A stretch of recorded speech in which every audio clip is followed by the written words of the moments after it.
I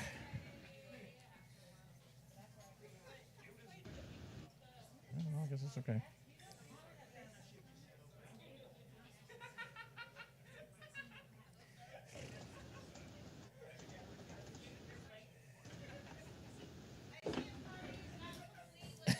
Yeah. Here goes nothing. Ladies and gentlemen, are you ready for Spoken and Heard open mic here at Kickbutt Coffee in Austin, Texas? I'm Ernie V, and here's your host, Hot Tamale, and the lovely Lost in Thought. Look at Lost in Thought. He's a gorgeous bitch. And he's also, he wants to tell you a reminder. His birthday is April 18th. 18th. He's an Aries. Good God. Okay, I didn't say that. I didn't say that. No. No, because I'm just so used to all poets being Geminis. Thank you. Goodbye. No, I'm kidding. My son's a Scorpio. I get along with Scorpios. Okay, shall we do the thing? Let's do the ting. What's happening, Kickbutt? You're about to witness the baddest open mic in the ATX. Spoken and Heard live every Sunday night at Kickbutt Coffee, Music, and Booze. That's right. This is not your average ordinary coffee shop. We do have a full bar. And behind the bar tonight, we have A-Town. A-Town. Who will keep you fed, caffeinated, and buzzed. But nothing shows your undying love and affection to your bartender like what? Tips. Just the tip. Just take out all those assorted 20s from your pocket. You don't know what to do with it. Even if you don't feel like ordering a drink, stuff it in the tip jar. Your bartender will love you. I wish I had Monopoly money so I could throw it out. He will give you H2O on the rocks with a twist. What? With extra O. No, I'm just kidding. Oh. Oh. I know. A very bad, misunderstood. Should I pull out my dad jokes already? Are we there? Yeah, are we already there? Are we already at the bad jokes? Well, yeah, considering this is me. No, the dad jokes. My stack No. dad jokes. No, the dad jokes come out when musicians are up here trying to do their install. Or when there's no hosts on the stage. Thank you. Okay, Lost in Thought. So I have totally lost my mojo. Thank you, Ernie B. So if you want to sing your song, dance your dance, strut your stuff, and dance better than Mr. Standstill there. See? Oh, I thought I recognized someone for a second, but no. Come over to Lost in Thought, me, Hot Tamale, or Ernie B behind the soundboard. Go over to Ernie B just so he can say... I've started to get back to my regular tired, not my exhausted tired. Now you're just natural tired. Now just regular tired again. Oh, Ernie B, the monitor's behind the bar. I know, I got to turn them on. Hold on. Okay, check. And let me see. The drink specials tonight, mixed wells, $4.25. Get your antioxidants and your booze at the same time. I'm hearing balloons all over the place. Yay. I'm just hearing the little squeak. Balloon time. Okay, let me see. Yeah, mixed wells, that's basically like a rum and coke, whiskey and coke, screwdriver, something like that. But your weird hosts have drinks named after them as well, but those do not fall under the specials. Lost in Thought is the Lost in Thought Brain Blender. It's 4 liqueurs. Proceed cautiously. Ernie B is the Ernie B Power Up Shot. It's basically caffeine and alcohol, but you can do a Virgin Ernie B, which is basically a double espresso. A lot of caffeine. And mine is, well, you probably want to drink mine more in the wintertime, but if you want to try it, it's a hot tamale hot cocoa. It's a spin on Mexican hot chocolate, but instead of canela, it's Fireball. Ooh. Fire. The first time I drank Fireball, there was a stripper pole involved. I was fully clothed, but I was giving it my level best. I just kept spinning around, and even Ernie had to go, okay, get down from there. And I was even doing a gig at the same time. It wasn't a pretty picture. Okay, so what are we doing next? Pointers. Well, no, I was, yeah, at that point I was at the gig and I think I had to like rest in one of the booths. Okay, so I got to do the pointers, right? Pointers. Okay, go ahead and riff while I'm pulling up my phone. Okay, this is me riffing. I'm riffing. Listen to me riff. Good It's God. just. And keep in mind, folks, he's been doing this longer than I have. Isn't there like a Teenage Mutant Ninja Turtle villain named Riff? Riff Raff, right? Who remembers the Teenage Mutant Ninja Turtles? Cute. Yeah. I remember him, but only the theme. I never watched I him. never watched. I never watched him. I always thought the name was too long I know, for a thank show. you. Yes. Too many words. Too many But notes. what do I know? Okay, here we go. Here we have the open mic pointers. Okay, what are we at right now? We're under 20. 92. So Ernie, you're messing with my mojo here. Cut it out. Okay. The Joe of Mo. Okay. 5 minutes. Are we gonna do 2 songs now? We're under 20, so I would say. Yes? Yeah. We can Okay. Do songs for right 5 now. minutes or 2 songs so we can get everybody on stage. And please be in tune before you go onto the stage Yes. so we can save time.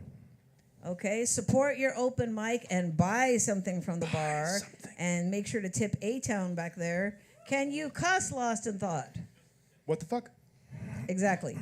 Okay, fuck yeah, you can cuss up here as long as it's part of your creative process. Don't cuss at the audience while you're trying to read. That's Well, sometimes you know if you're involved in the conversation with the audience, like if someone like. I gotta hear this. Well, if someone says, like, as a term of endearment, like, fuck you, it's like, oh, well, fuck you too. No, because that gets ugly real fast. I'm sorry, I have never said fuck you to anybody as a term of endearment. And I'm older than you. I don't go, aw, fuck you. I mean, I can honestly kind of do something like, well, you're sweet. Fuck you very much. And next, something like that. But that's not really endearing. Okay, moving on. Be considerate and quiet while other performers are on stage. But as Lost in Thought says, We love audience participation, even during a piece. But read the room. read the room. Okay? Like and- what's on the wall? That says Austin over there, and that says Kick Butt Coffee. I'm reading the room. And see, event. He had to work here because his name is above the stage. Right. Yeah. Actually, that was his gold. It was his chain around his neck, and we took it off and hung it on the wall. It was his medallion. Yeah. Okay, let me see. And if you are on the... Okay, wait, my bad, I skipped it.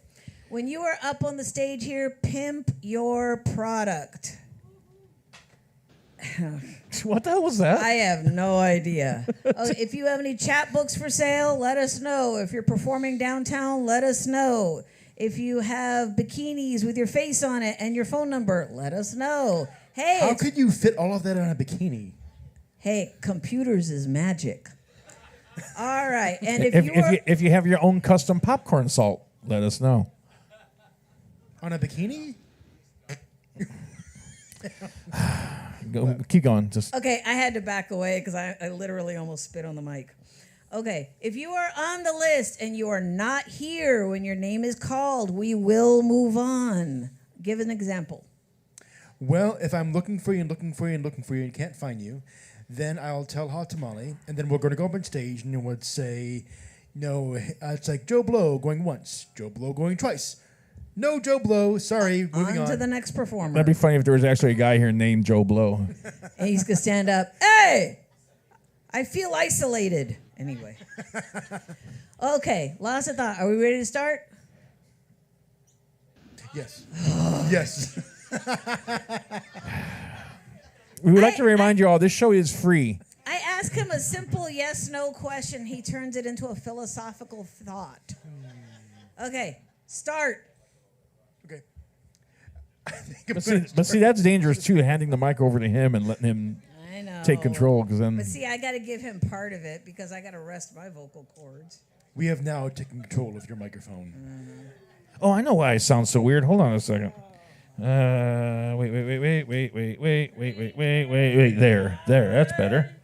I was only coming out of the little speakers on the side. I was like, why do I sound so thin? Okay. All right. So we have now taken control of your microphone, and we here need to program the next artist, which is Tom Moon, coming up on the stage.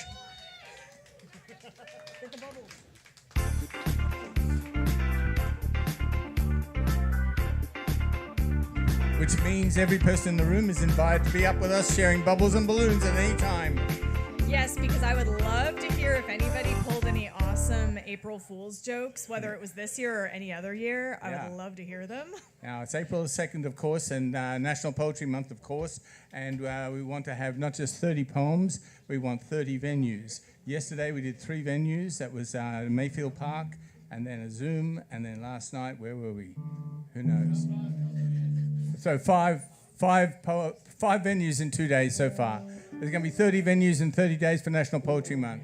Poetry's going to be legal one way or the other. If you've got something to say, this other mic is waiting for you. So come on up, bring your balloons, bring your sense of humor, and speak.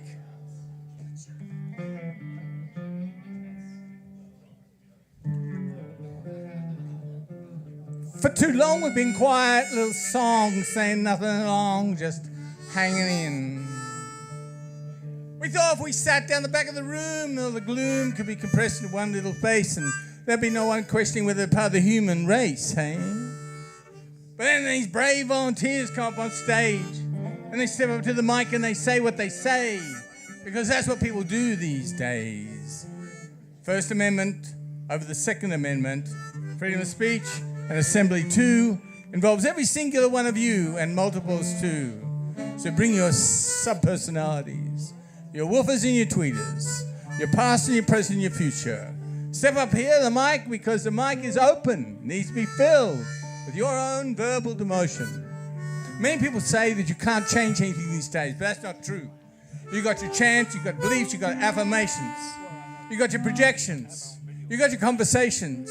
This room was bubbling with human beings just right up to this moment of our self-co-creation.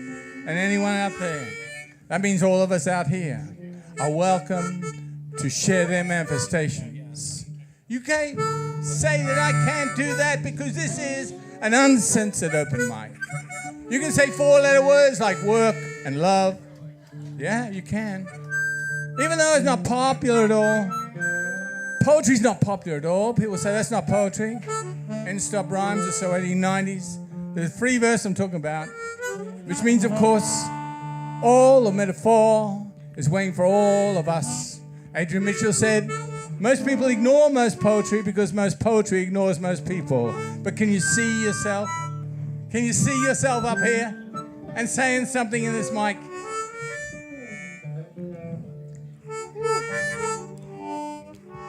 Lucid seeing dreams, human being beings. My POV be like a light beam. I can only be seen in mirror.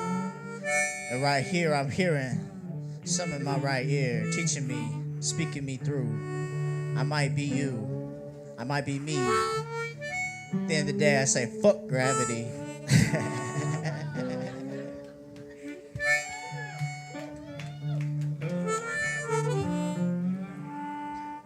I have no idea what to say except there's cornflakes in this egg, and I don't know why.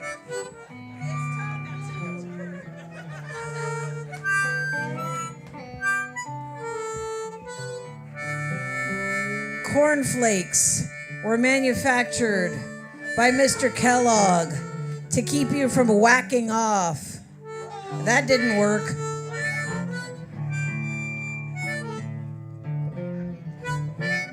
Barry Manilow sang I Made It Through the Rain. I'm Trev the Road Poet. I'm back in Texas again.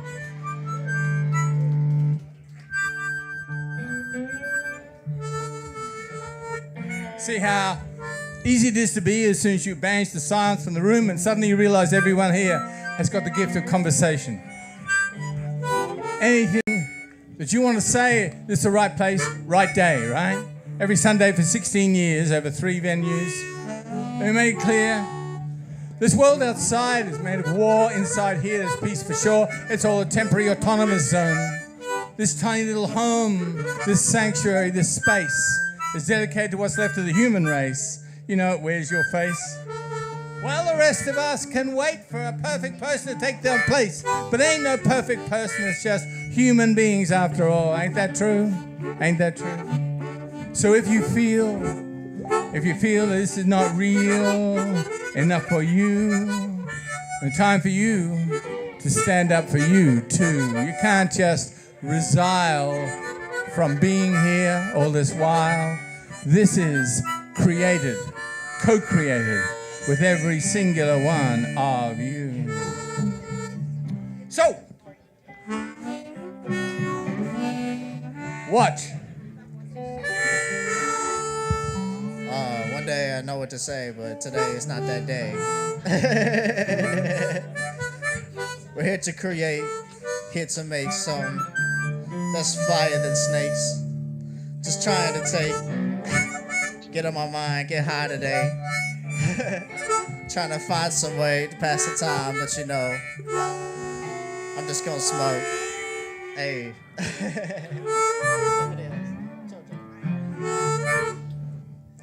I talked to a lawyer this week and asked him how he liked his job, and he said he hates it and he works till 2 in the morning most nights.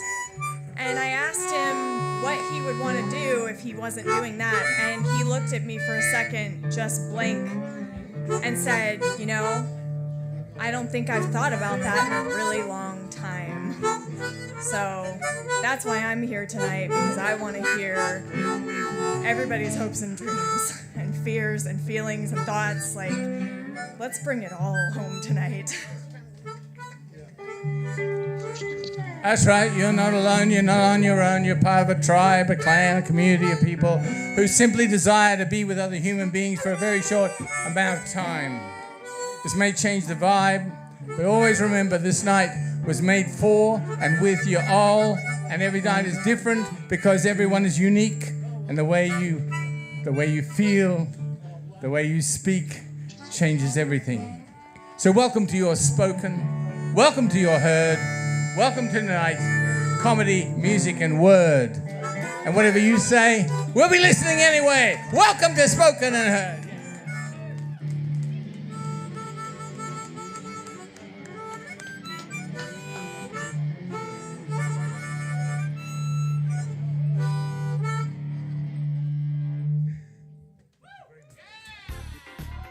Yes.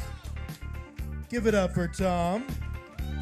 Give it up for Tom Moonbird, who helps you to get your poetry boner on. Hell yeah. Poetry boner? Poetry boner. He makes you want to Have sex with poetry? have sex with poetry. That's what I said. About poetry. Around poetry. Through poetry. Through poetry.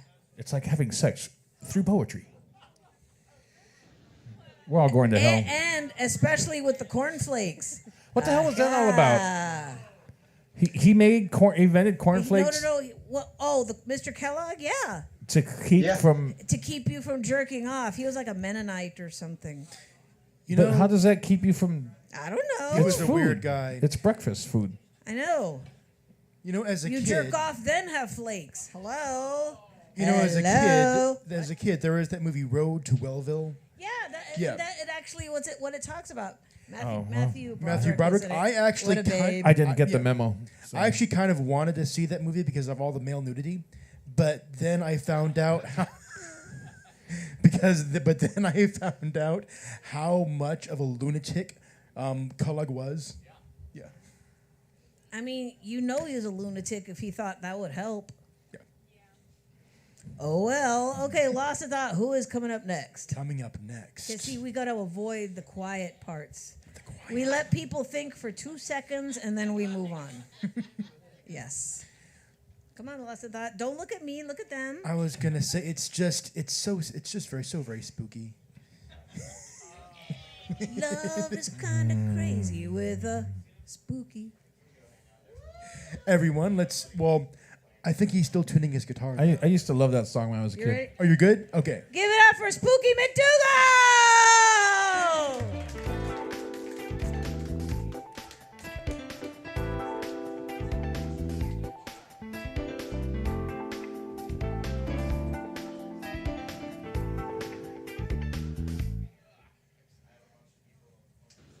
Thank you. Chords hang. Oh, you got it. What do I want to do?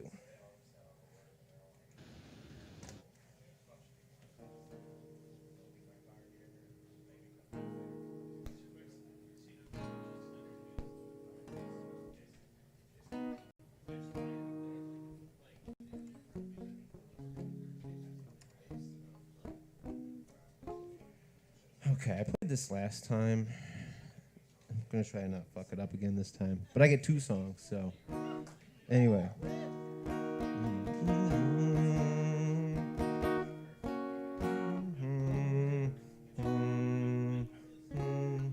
All right, here we go. Wow. There we go. I have a tendency for codependency. I'll get addicted to your problems. I'm sorry. You know what I'm going to do instead? This Dead Milkman song. Don't worry, we'll fix it in post. Oh, thank you. The song is called Plum Dumb by the Dead Milkmen. But this isn't my second song. I'm going to do the song about my cat after this.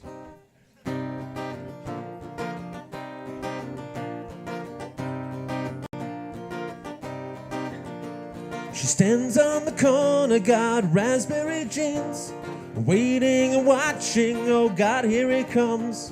He pulls up beside her in a sporty machine, pulls down the window, hands her a bag of plums. Plums, eat them, he tells her, they'll make you feel great. She gets in the car and he steps on the gas. She says, can't you go faster? It's getting late. Just a wee bit faster, you're not going too fast on the freeway. Running down the freeway. Cruising, now she's really cruising. When the plums take effect. Yes, the plums suddenly juice her mind. She's no longer a nervous wreck. Now her nerves are fine. She's fine, fine, fine. Ooh, I feel great, she says, but he already knows it, 'cause she's fingering his hair and he's biting her toes. She's really plumbed out, and in her eyes she shows it. She says, hey, what's the hurry? Let's drive more slow. Moisture drips from her edible lips as she looks into his eyes, and he's quick to realize that he better pull over before they get to Dover, because if they really want it now, the time is wise. Freeway, riding down the freeway, cruising, now she's really cruising. When the plums take effect. Yes, the plums suddenly juice her mind. She's no longer a nervous wreck. Now her nerves are fine. She's fine, fine, fine.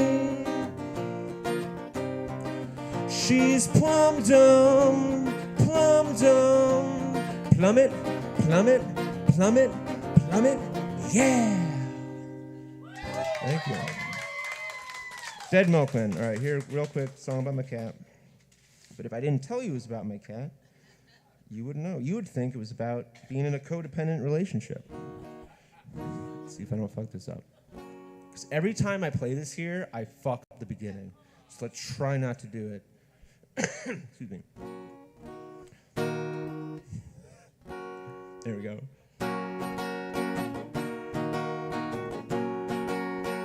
You fell asleep on the couch again. Why don't you just come to bed? I know you like to sleep next to me and curl up so expertly. Wow. It's always this D minor. I'm a drummer, by the way, can you tell? Come on, dude. D minor is the saddest of all keys.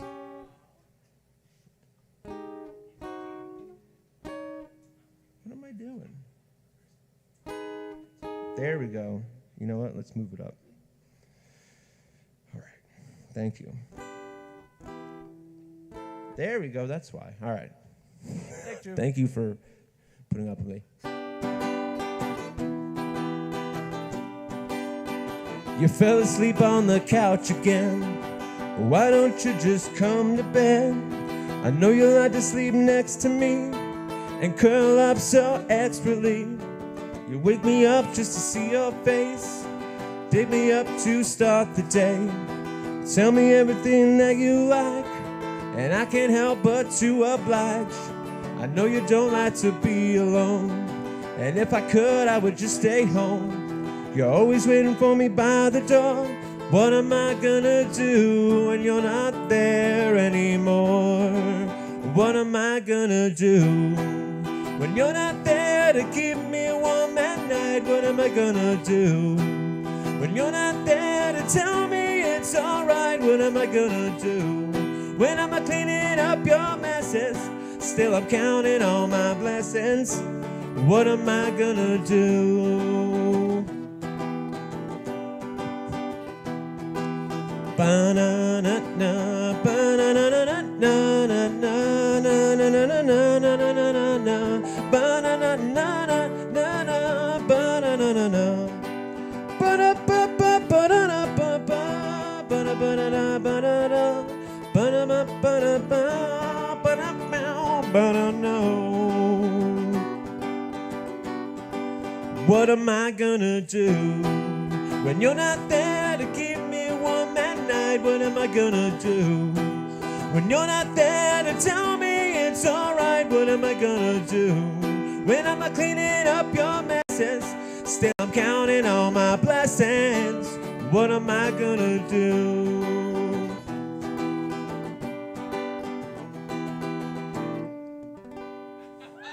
Thank you. You can find me on Instagram, spooky_McDougal. Oh, no, it's cool. Go ahead. I'll just tell people later. Spooky McDougal. On the Instagram. On the YouTubes. And you I can should have told search. my joke about the YouTube. You can search on the Google.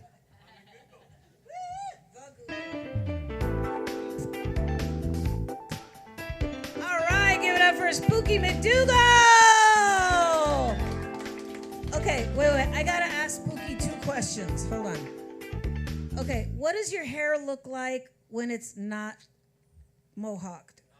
I do like the emo, like kind of part. I think you've been in here before without the mohawk, right? No, but he's usually wearing a cap, and I'm not. He'll wear a cap. And I'm not gonna go take it off. I want to see your hair. That's rude. Because if I don't, I look like what's his name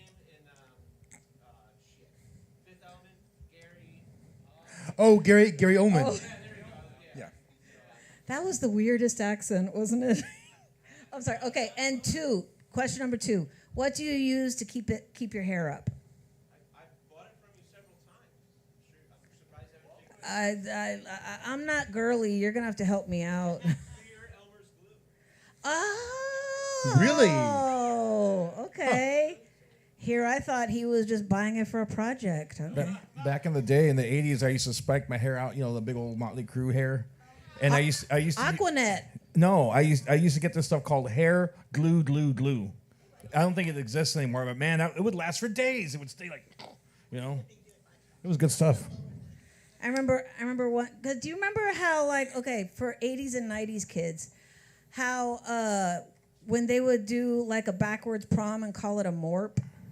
Oh yeah. Does anybody remember those? A backwards what? Prom. They call it a morp.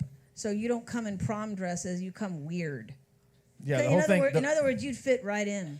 Yeah, you would come normal. Yeah, you just come like that, and people be like, "Whoa, that's weird." Okay. Well, anyway, I once went to my boyfriend in high school. I dressed up as Nikki Sixx. I had my hair spiked all the way out. I had the stripes under my eyes, black lipstick. Black lipstick hasn't changed much, and then he dressed up as literally a prom queen, complete with black fishnets. Cool. A blonde wig, and I was like 2, 3, 4. I'll remember this in the future. Okay. What do they call that when they put the black lines under the eyes? I know they would Football players would do that. Well, yeah, it helps with the sun. Mm-hmm. Yeah, but there's a term for that. I don't know what. There is? Yeah, I don't know what it is. My camera keeps going out of focus. And I would literally, when I was in high school and I would be wearing muscle shirts, I would literally write on my arm like what Nikki used to do. He would put FTW, fuck the world. Oh, I thought you meant Fort Worth, Texas. FTW. I know. It was just joke. I know. I was a lot weenier than I made myself out to be. Okay, lost of thought. Who's coming up next? You were a lot weenier, you said? Weenier. Lean. Weenier. get that. I got more cojones now, but they're right here. More cargo. See, Clutch cargo. Remember see- clutch cargo? See, women have balls, but we wear them higher up. I can be intimidating. Yes, damn right. The eye. It went away. No. Reggie was saying the eye. I can't remember what he just said. It popped up. Anyway, yeah, it's to reduce the glare. Reggie, type it again. Oh, that's right. That's right. Okay, who's next? We're going virtual. Who is it? Well, not yet. There's a few people on the virtual line tonight. Yes. Okay. Yes, let's hear it for Jonathan Carlson. Jonathan. Does he have the blue background? Does he have the blue background? Hold on. Let me pull him up here. I want to see it. Blue background. Please direct your attention to the monitors behind the bar as Jonathan will appear on a 45-second delay as he is Skyping through on the internet. Take it away, Jonathan. Hello. Thank anyone who came to my concert last weekend. It was a great concert. I enjoyed it, and I hope you all did too. And this week I'm going to recite a haiku and play Greensleeves on the ocarina, which is the instrument from The Legend of Zelda. This one is a triple chambered ocarina. But first, the haiku. I almost died a number of times in pursuit of the other side. That's the haiku, and now I'm going to play Greensleeves.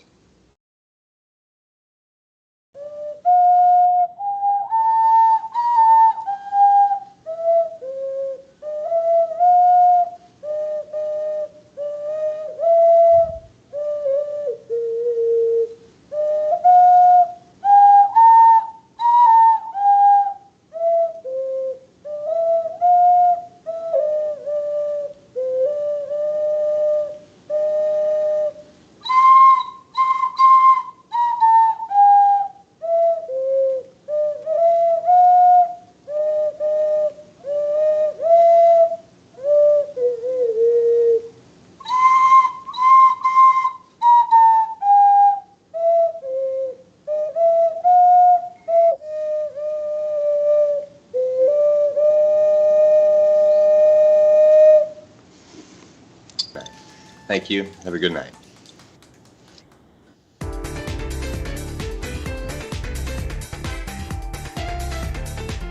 All right, give it up for Jonathan. I gotta tell you, mad props to Jonathan because I remember I once tried to play an ocarina. I'm a brass player, so naturally I sucked. I kept trying to figure out, I was like, oh, screw this, and I just picked up my horn. But like I said, thumbs up, Jonathan. That was beautiful. Thank you so much. Agreed. I even added a little reverb. I did notice that. on it, so it sounded a little more like nature, out in the woods somewhere. And don't forget about the drink specials, Mixed Wells, $4.25. Get your antioxidants and your booze at the same time. And don't forget, there's delicious baked goods to be purchased. There's muffins. There's a new muffin over there. I didn't even see what it was called. It's what it's called, New Muffin. No, the green one? I don't know. I'm just joking. Pistachio. I don't know. I'm guessing there too. But there's like a lot of muffins. There's giant cookies. Gigante. I see some carrot cake there with the cream cheese frosting. That stuff is so good. Trust me. I think they're out of brownies. I haven't had one Oh, yet. that's just cold. Are you serious? I don't know. I can't see. Okay, lost of thought. Who is coming up next? Isn't there a comedy or a movie called Brassed Off? That's what I thought. I thought it was like There's one brownie left. There's one brownie Yorkshire. left. Yorkshire. Go buy it quick. I love the way two conversations are going on at the same time. All right. We're multi-talented. I know. Lost in thought. Bring up the next person, please. Well, coming up next, let's see. I am staring right at her. But let's hear it for Miss JoJo. JoJo's on a vacation for.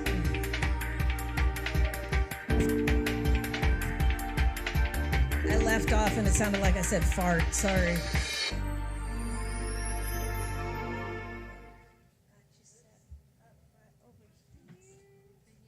I borrowed these from Harry Potter. Yeah, I like that. Get close to the mic. Okay, like this? Yes. Got it? Okay.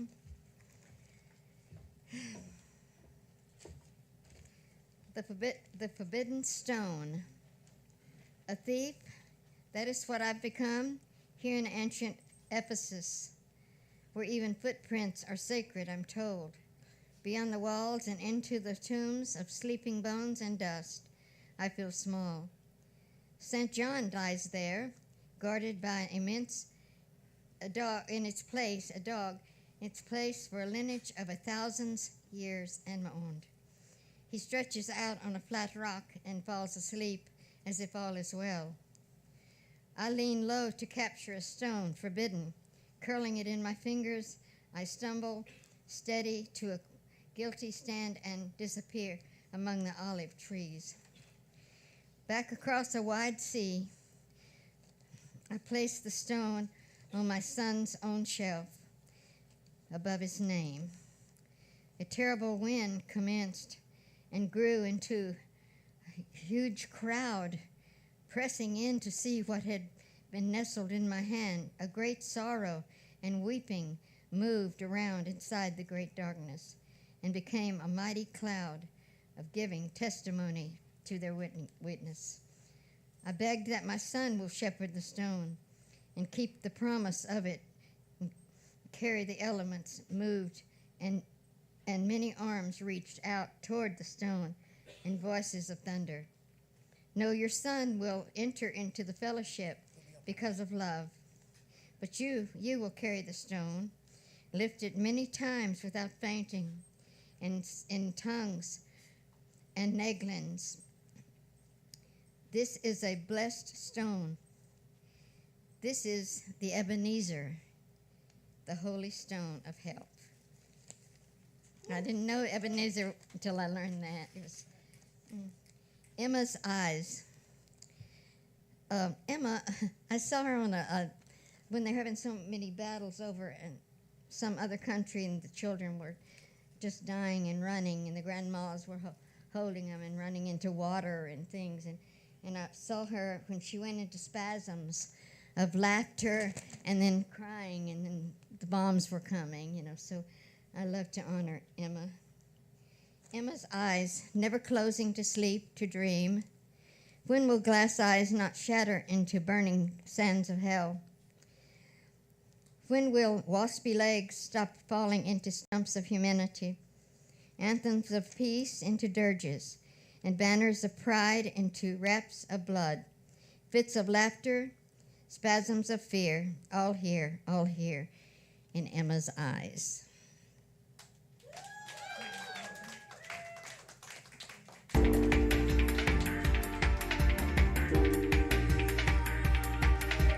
Boots and pants and boots and pants and boots and pants and boots and pants and boots and pants and boots and pants and boots and pants and boots and pants and boots and pants and boots and pants and boots and pants and boots and pants and boots and pants and boots and pants and boots and pants and boots and pants. All right, give it up for JoJo!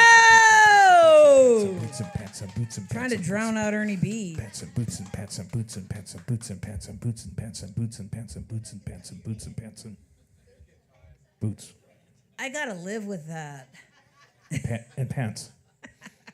Now, I said it before and I'll say it again. If you ever need a drum beat, just go boots and pants.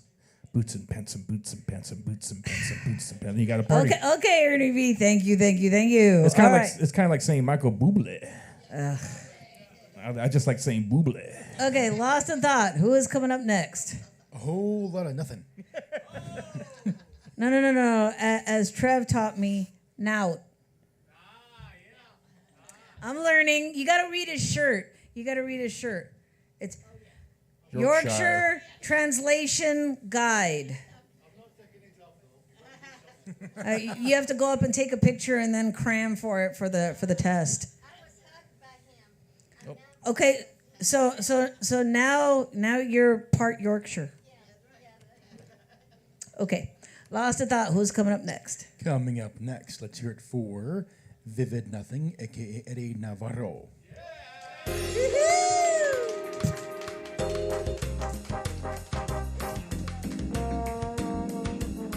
That's to be on the trombone.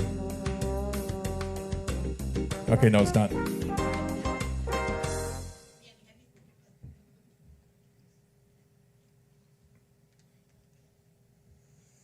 How's everybody doing tonight? Quick question. Does anybody find it odd that a Chick-fil-A has an exit only sign at the front door? I'm just supposed to be able to eat inside, right? I got a little blues for you guys, so let's see how it goes, right? I might sing, I don't know.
been mistreated.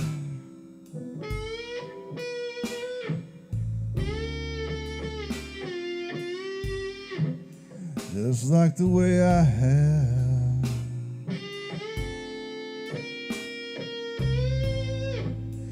Have you ever been mistreated?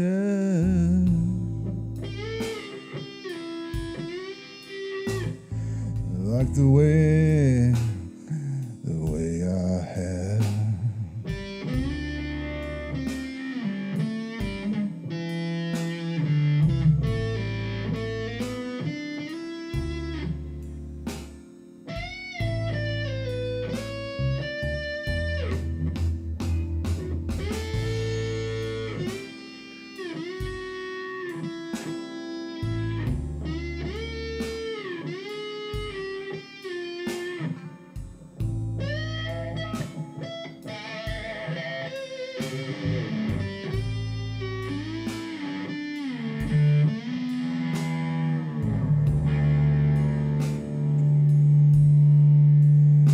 Have you ever been mistreated?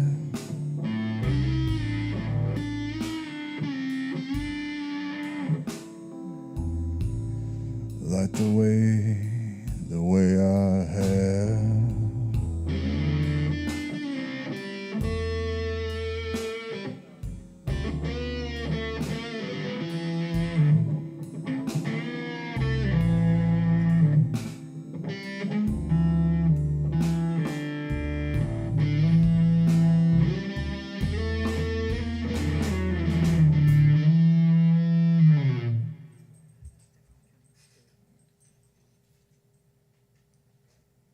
Thank you, guys.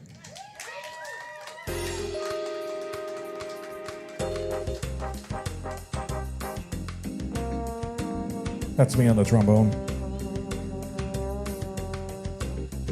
Okay, no, it's not.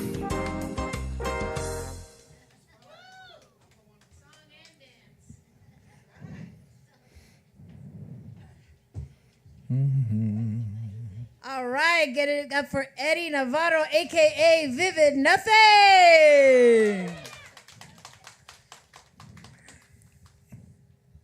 Nothing vivid. Meaning he's blurry. I just realized that you're a host? No, that too.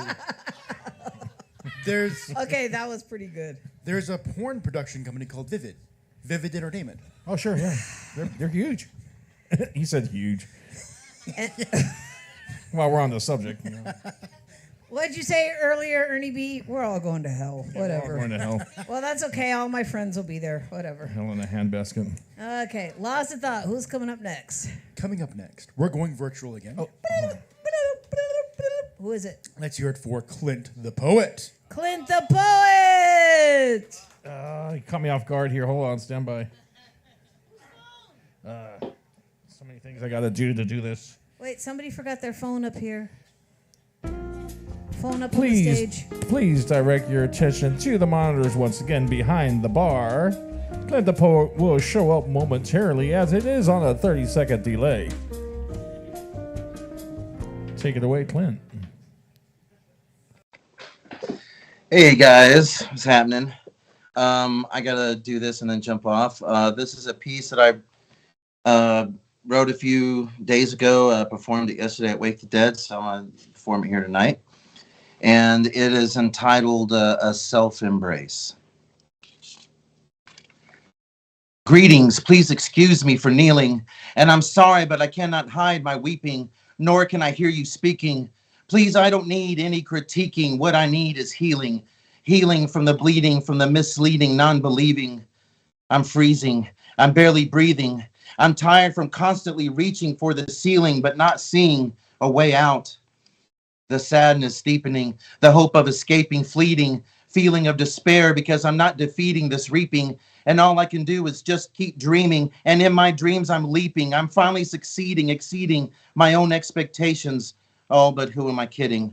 I know I've given up. I'm not up, but I'm down. And in my defense and at my own expense, and I'll not keep you in suspense. I'm a victim of my own circumstance, of my own pretense. It seems as though, while I haven't lost my mind, I did lose all my sense. It was me all along and no one else that I was up against. My heart is breaking, aching. I'm so cold, I'm shaking, tired from all the waiting, wanting only to experience the waking, and so tired of the nightmare plaguing me, desiring only to feel the feeling of saving, of someone saving me, tired of feeling of always having someone forsaking me. I'm fading, see? I'm tired of failing me and not of embracing me, of not sustaining me by constantly chasing me instead of engaging me, instead of leaving this deserted island of me and set sailing off into the beautiful bright blue sea, sailing off to tomorrow to not have to borrow. I'm tired of feeling hollow. It's so hard.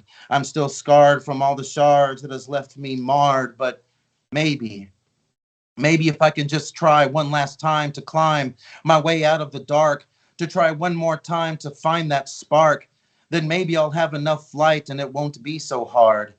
Maybe if I were just to give one more genuine attempt, maybe if I no longer hold myself in contempt, but for once be content and with strong intent climb over that fence, the one I built around myself. If I just try one more time with all my strength to make it over at last and go at any length, then maybe I'll finally be able to free myself and no longer disable me from giving myself help. Then maybe I'll be compelled to live well and not return back to this hell, to never again crawl back into this self-deprecating shell. Maybe I'll forget how I even fell in the first place. All I need to do, all I've ever had to do is be true to who I am, to look in the mirror and see my own face, and that it is not anyone else but myself that I must embrace. Thank you.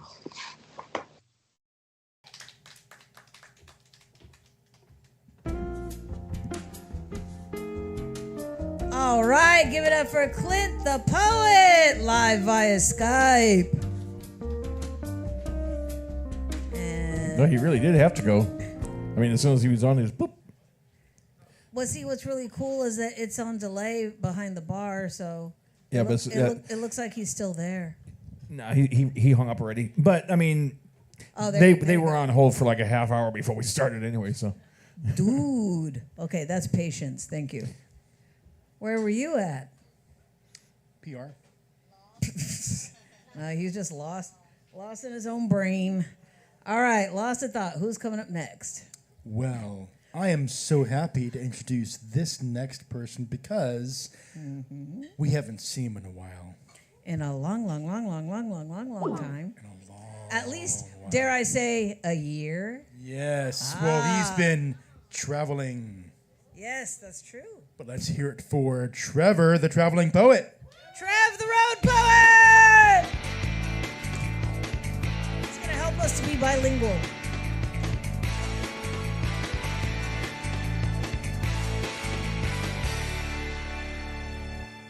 Thank you. Oh, thank you very much. That's a bit of Birmingham, is that? It's not Yorkshire, not right language anyway. It's a protest poem at first. 27 years ago in England, there was a shooting at a Scottish school called Dunblane. Sadly, there has been many more. Most recently, Nashville. This poem gives a statement from the parents' point of view and asks the question. No more to him, my little lad, when I come home say, "Hiya, Dad." No more to him, my little lass, tell me how well she's done in class. No more to see that look of hope, knowing Mum and Dad can cope. No more wiping away of tears when we took away those childhood fears. No more to see our little child only in memories undefiled. So how many more must die before you can say to me no more? And on that day, I can put this poem away and read it no more.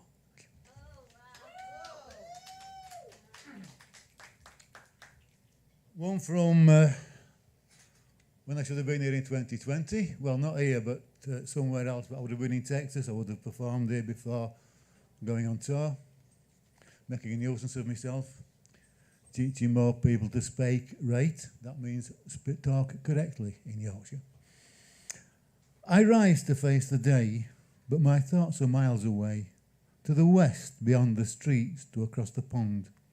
The dawn would slowly be creeping, and I would still be sleeping where I would have been, were it not for COVID-19.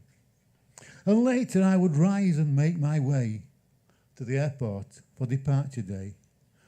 Call for breakfast, drop the car off, and if all goes fine, book in for 9:30. Through customs and wait. 12:35 and I'd be away. The first leg of my flight home to New York's JFK. But it was not to be. No such luck. In England, I've been stuck. I count my blessings, I'm still here, and pray for a return next year. Now, get ready to go and see what I can do for those worse off than me. And that was delivering food parcels. Thank you. And this was one from last year, the 23rd of whatever it is. Yeah, 23rd of November, Thanksgiving Eve. Once more, car stowed, ready to hit the road. Breakfast, and to the motel staff I say bye. Then I gotta fly. But first a prayer to drive with care, then away before daybreak, GPS telling me which route to take. Tells me to take the route through Big Lake, then on to A10. So I'm on my way, coffee in my thermal cup to perk me up. Soon it's a break of day and sky of grey, throwing bouts of rain my way. Roads is quiet, no one else I can see. It's like it's only me. Can't believe so quiet on Thanksgiving Eve. Still morning gloom.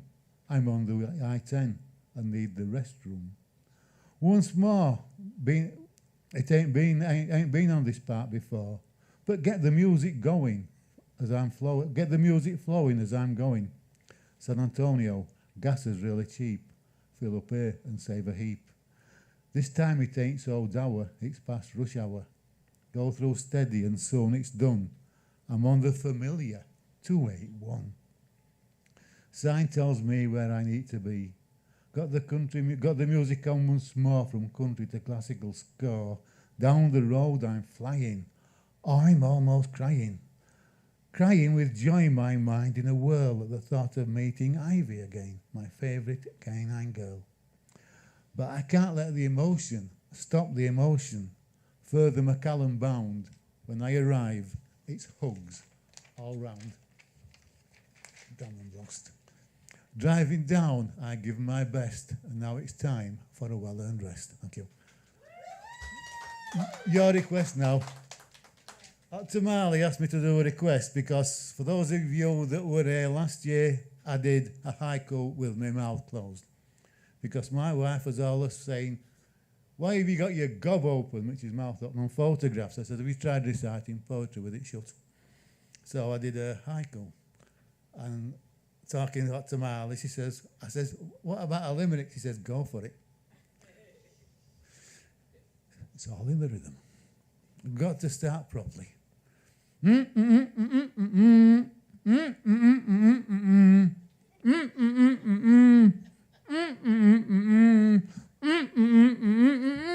I'm Trev. Thank you. God bless.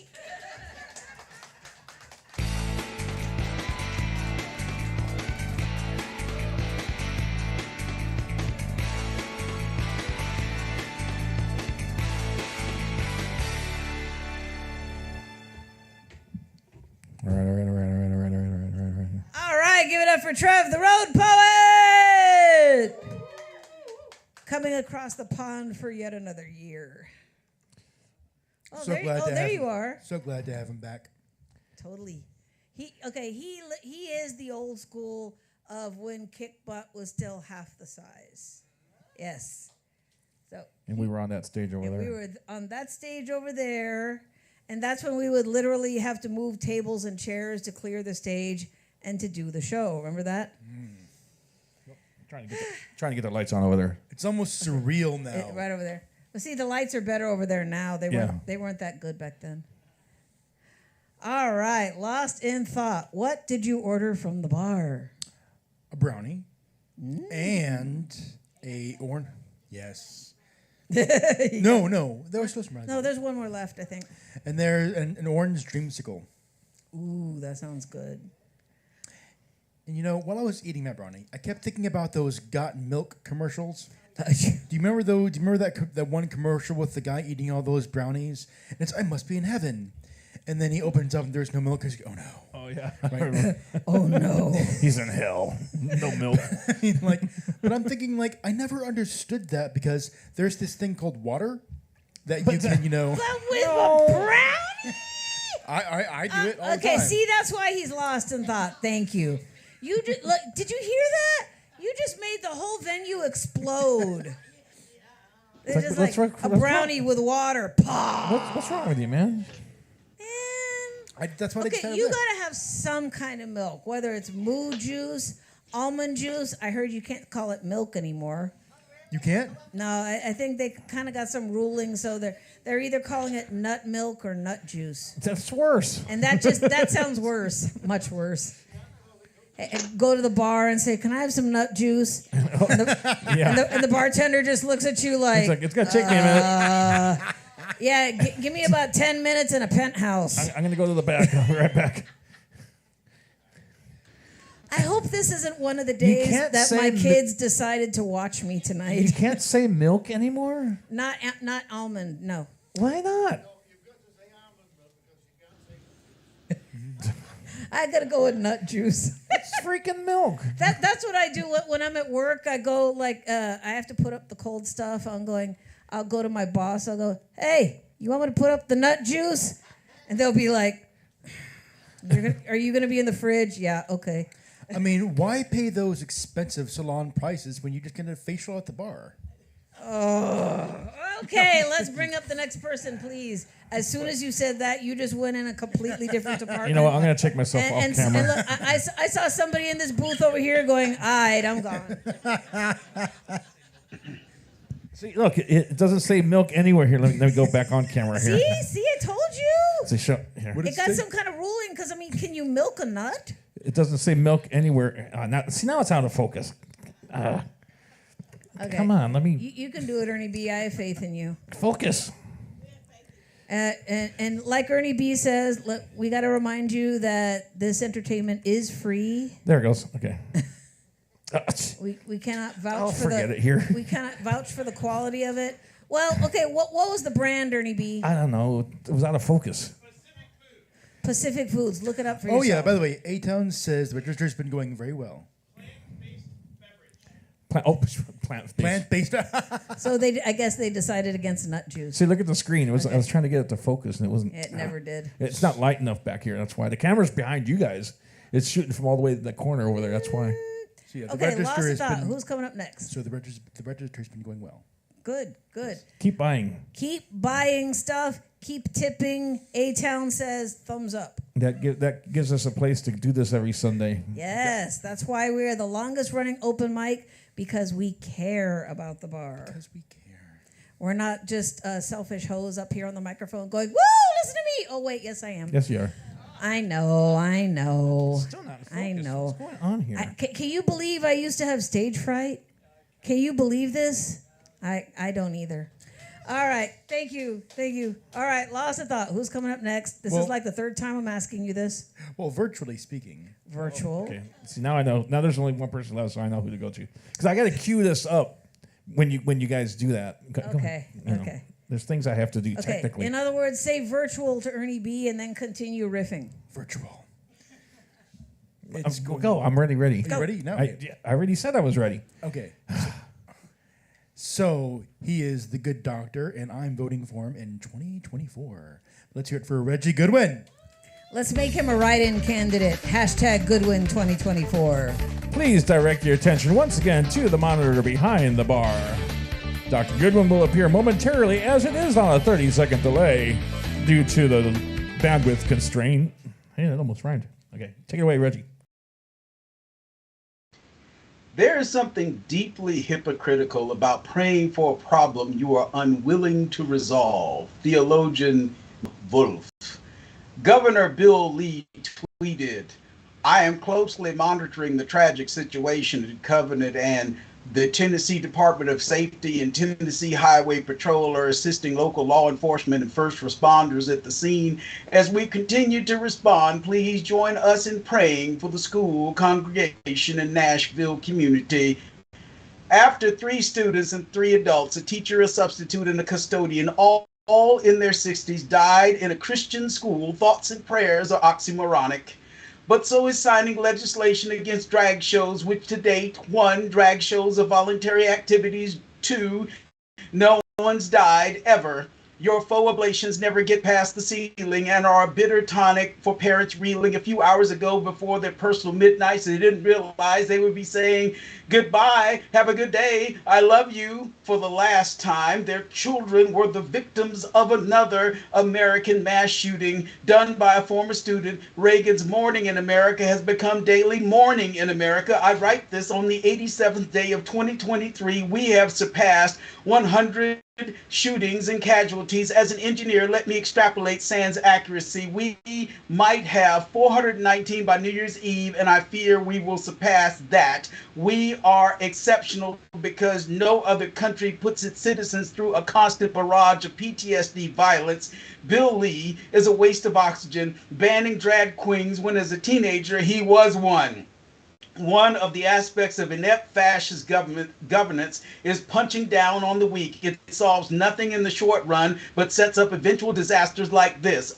Owning the libs and culture wars are apparently more fun than legislating. In addition to saving our youth from drag queens, Bill Lee in 2021 signed in law permitless carry to terrorize his own citizens. Hat tip to the NRA, not responsible always.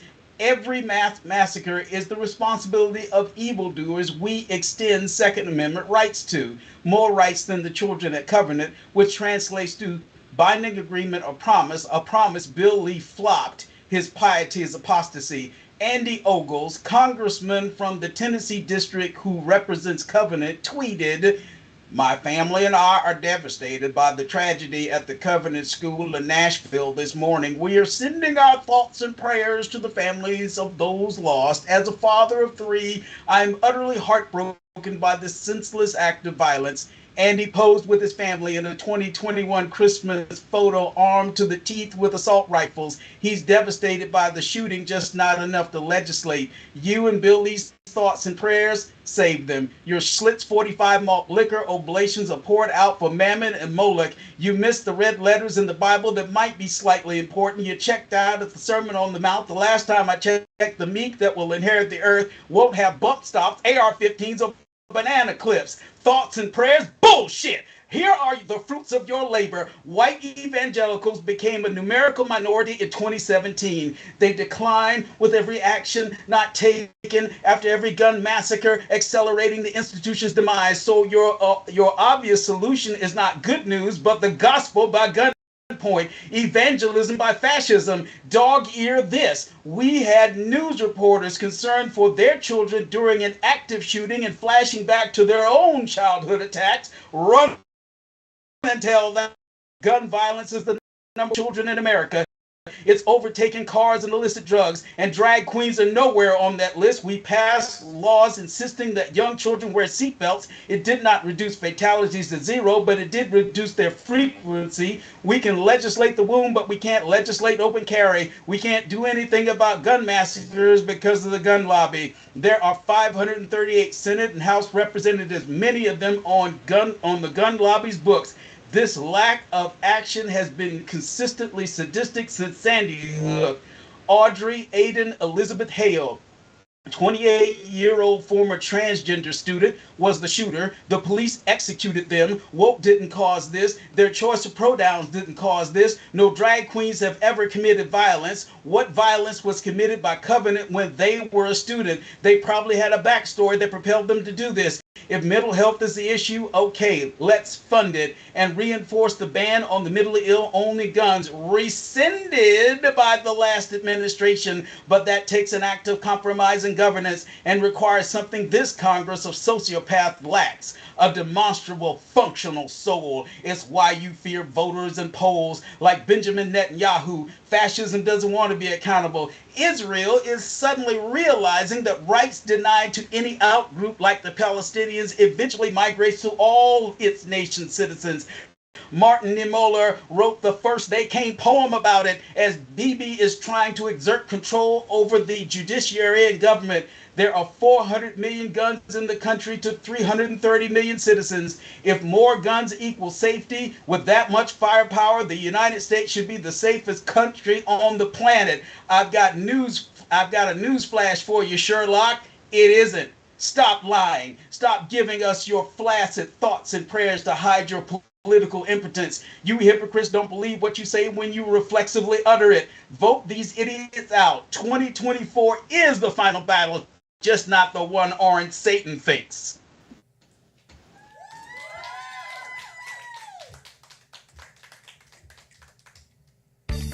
Ladies and gentlemen, that is our write-in candidate for 2024. Give it up for Dr. Reggie Goodwin. Woo! Powerful. I had a few things to say.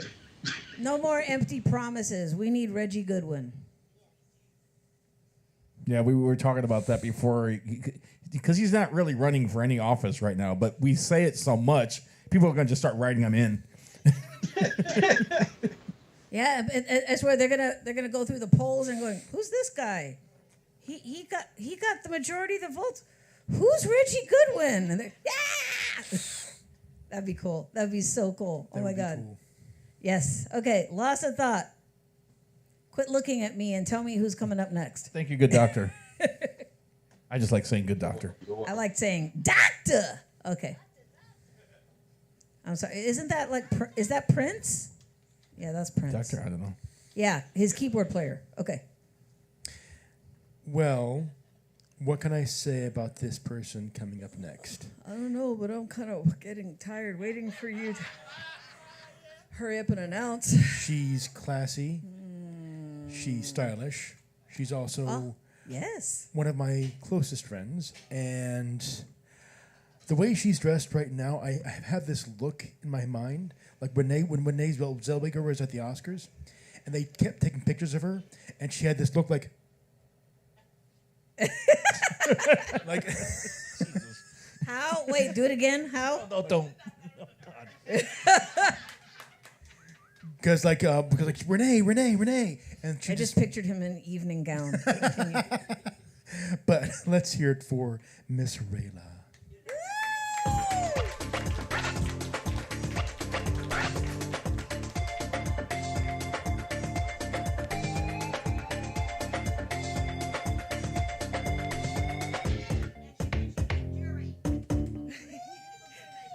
Kind of happy there's fewer people in here than before, because I'm about to say something that I'm like, went on my first date in almost 10 years yesterday. Don't applaud too hard. It wasn't great. It didn't go great. It wasn't bad, but it wasn't great either. When you're talking about your passions and the things you love to do, and that person is like, "Oh, so you're a workaholic," that's when you know that you probably, if someone's mistaking your ambition for being a workaholic, probably shouldn't continue being around that person. So yeah, I cried on the way home because, not because the date had gone like not well, but because I realized that spending all this time alone in the last year healing from my last relationship, I've gotten to know myself and enjoy my own company. And now, I like my own company more than other people. So I'm like, well, shit, this is going to be really bad for my dating life. I am. And I'm kind of glad because that, before I went on the date, I was very scared that I was gonna give myself away again. Like when you just start taking care of other people, and the thing is, when I saw her and she started talking about like her own traumas and everything, I can tell that she hasn't gotten to that place where she's taking care of herself because she's so busy taking care of other people, and I recognize that. And I was just really happy that I've spent so much time alone figuring that out for myself, that I can see it in other people, and I no longer accept, swooping in to try and like fix or save someone else or change someone else just to distract me from being with me. So that's what I wrote this about. Thank you. I'd been waiting almost a year for someone to show up, to produce that grain of sand that holds so much infinity I'd stop, feet glued to marvel at the world again. And I know we all contain multitudes, but when I lay staring up from rock bottom, everyone showed up only in various shades of gray. I went colorblind overnight and held my breath, waiting to see it bloom in someone else like I always did. I didn't realize until that moment the gamble I'd been taking my whole life. Maybe that's why my bones began to feel so brittle, why my stomach hurt so much from holding my breath, waiting for life to leap at me and burst like fireworks beneath my skin again. No one tells you you can hold your breath that long until you realize no one else is coming. No one tells you that when there's no one to admire, no one to applaud to and distract you from the chilling fact that you can't see things to love inside your skin, that's when you can create things to love, just from sitting inside all the craters despair has blasted away inside you, that empty space where trauma screams is also where empathy and love can be born. No one tells you that we're all alchemists, capable of spinning gold from our deepest hurts, simply by feeling your way down the thread and realizing that it wasn't the coworker's careless remark that sent you into a tailspin, but the familiar feeling of being ignored at 5 years old, reproducing the same feeling that took your breath away in the first place. No one tells you this in words you'll understand at first. They'll post quotes from Buddha and know there's some grain of truth there, but fail to see the multitudes until they're faced with taking the roller coaster plunge into a deep breath, lying flat-backed and feeling the depths of what has grown inside their bones, seeing that little skeleton holding fast to their own adult one, like the life raft we could always be to ourselves, and say, "Thank God I found you among the wreckage. I didn't know I had the power to give life, just by clearing out your lungs with my own shallow dying breath, so that we could take that first breath, the one that contains multitudes, together." Wow. Thank you.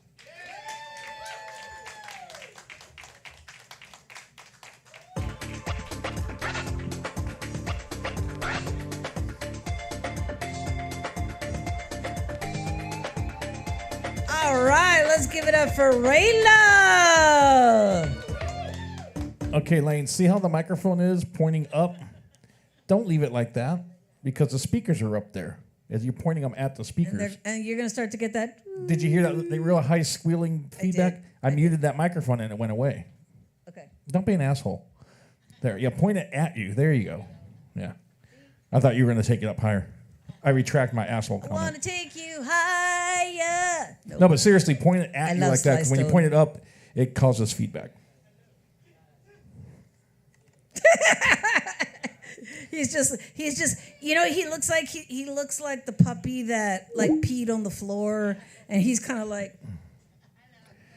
Well, I tell him all the time, and he does it anyway. He never listens. All right, lost in thought. So I thought it explained technically why not to do that, but. Oh, see, the mic's still muted. Hold on. Okay, go ahead. This is one of those times where I wish I could like cry on a dime, like make believe cry, and then to make Ernie feel bad. You can't make me feel bad. I actually did that once. I ran monitors for 15 years. You can't make me feel bad. I actually did that once twice. Because I remember once somebody played like a dirty trick on me or something in school, and I literally turned around. I was like, "Why did you do that?" They were like, "Oh shit, I'm sorry." And then my friend was sitting next to me like, "You okay?" "I'm fine. I'm just acting." And they were like, they were freaked out, and I was like, I used to have a bass player in a band I was with that was an actor. He was in theater, and he would do stuff like that and freak us out. He'd stay in character. It would weird us out. And the second time I did that is, have you guys ever heard of that crisis acting gig in Round Rock? Where you can literally, like, it's training, like, emergency responders and firemen how to react in certain situations. In a crisis. And what they do is they make you up to look like you were just in an accident or something. Except this round, I had a baby. I had a baby doll, my baby, and I was like, my baby's hurt, please help me. And then they were literally going, okay, ma'am, okay, right this way. I was like, oh God. And then the people around me, they were like, I heard one lady, I think she's having a nervous breakdown. And I was like, and then later I was like, no, I'm just really into the character. She was like, holy shit. I was like, thank you. See, there's a reason why my mom called me a drama queen all these years. All right, lost a thought. Who's coming up next? Here, as he flips out his phone. I know some guys. Oh, wow. Okay, go ahead. So, coming up next. See, and automatically you sound better already, too, when the microphone's pointing at you and not up your nose. So, this next comedian coming up, though, I equate him to, like, because last time the performance he put on, I picture him almost like a comedic Peanuts character because of how he was spinning around and dancing and he put on the very impressive performance. I hope he considers that a compliment. Does he? Yes. Okay, What was that character's name? No, well, they all used to dance like that, though. Yeah. Snoopy, yes, Snoopy would lose his mind. But let's hear it for Max Isaacson.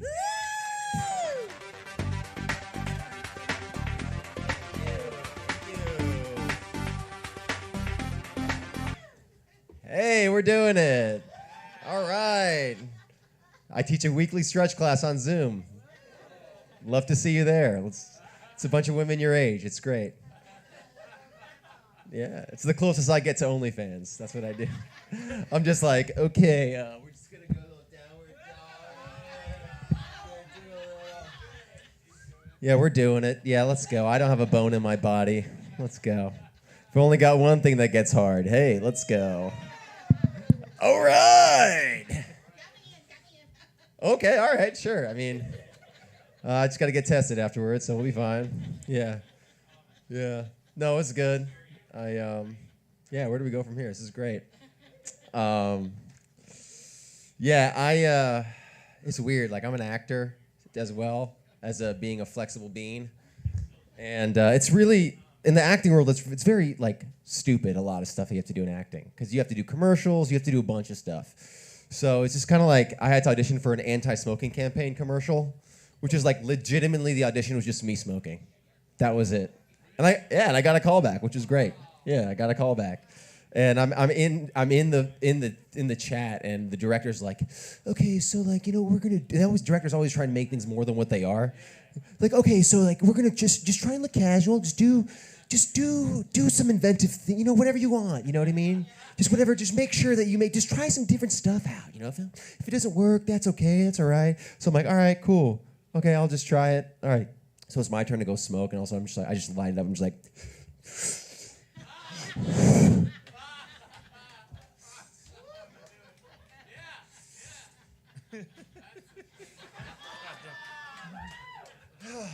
How's that? And I didn't get it. No, I did not get it. I made smoking look too cool. That was it. It was stupid. I am dating. I'm on the prowl. Rare. Trying to do it. It's hard in the 21st century to like find a good partner. To find like someone like your ride or die, like someone that you love, you want to be with. It just like it doesn't exist a lot with younger people.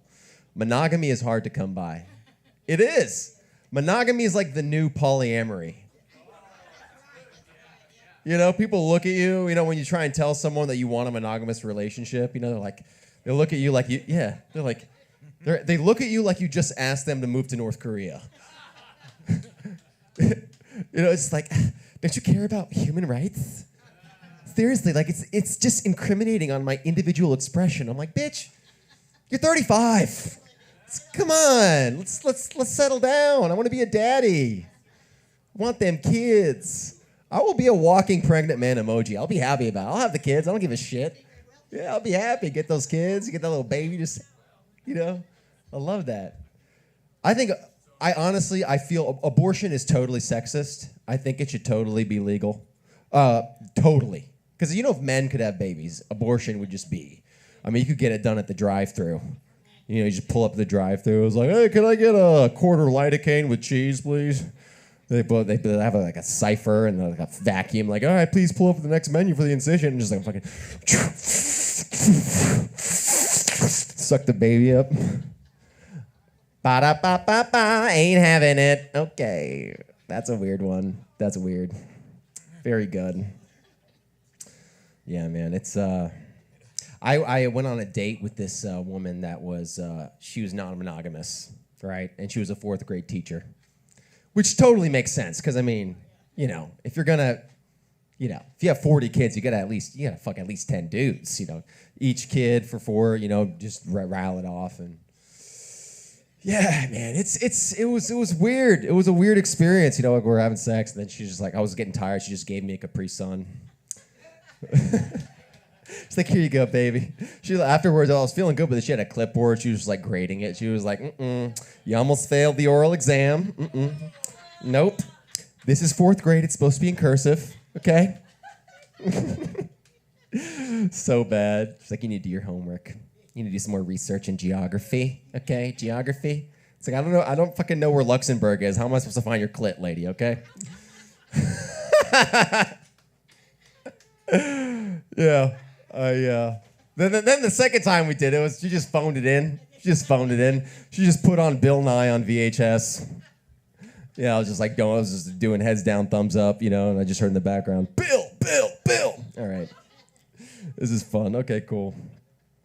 Let's see. I think, I'm almost done here. This is so fun. I'm so sick of porn. I can't, it's like it's over. I just can't even do it anymore. And because it's not meshing with my sensibilities, right? I would love to see motivational porn.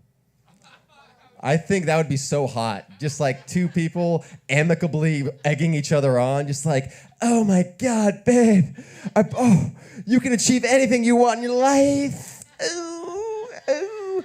You are not your core limiting beliefs, babe. No, you're not. Those are bad. Bad. Oh my God, you are so aligned with the authentic version of yourself. Oh, we're manifesting. Okay, guys.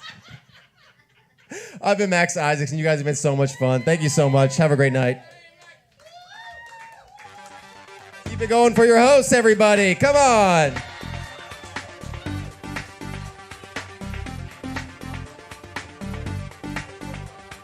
Let's hear it for Max Isaacson. Can I say he's not wrong? Yeah, sex magic. About the abortion drive-thru? No, about the manifesting while you're. Yeah. Sex magic. Look it up. Yeah. Look it up. Have fun. Manifest. I thought of a few. I thought of a few things as I saw how revealing his shorts were, but which actually made me think of the movie. Why does every segment in between each poet Lawson thought you need some revert cornflakes. back to sex or something? He needs cornflakes. It made me think of the 1980s movie Modern Problems with Chevy Chase, where he had telekinetic powers. But it did because it made me. He had that 80s look because everyone in the 80s kind of wore shorts like that. Don't you see it a lot in the 80s so movies? did the NBA. Yes. Yeah. Yeah. So's the mullet. Fuck no. Bye, Max Isaacson. Bye. So you pissed him off, man. He's leaving. The mullet is literally coming back. Yes, the mullet. My kids are keeping me in the loop. They're going, Mom, it's becoming in fashion. I was like, over my dead body. No. I'm pretty much open for anything. Yeah, whatever. Wear what you want. Look what you want. Mullet. Get out of my house. No, I'm sorry. That's not going to work for My me. achy, breaky heart. All right. Lost of thought. Who's coming up I next? actually worked a show with him one time. Oh, God. No, you need to tell the story about how Dwight Yoakam had stage fright. No, that's too long. It is too long. Okay, but we'll tell it later. Coming up next. Looking forward to this voice. Let's hear it for Andrew Horniman.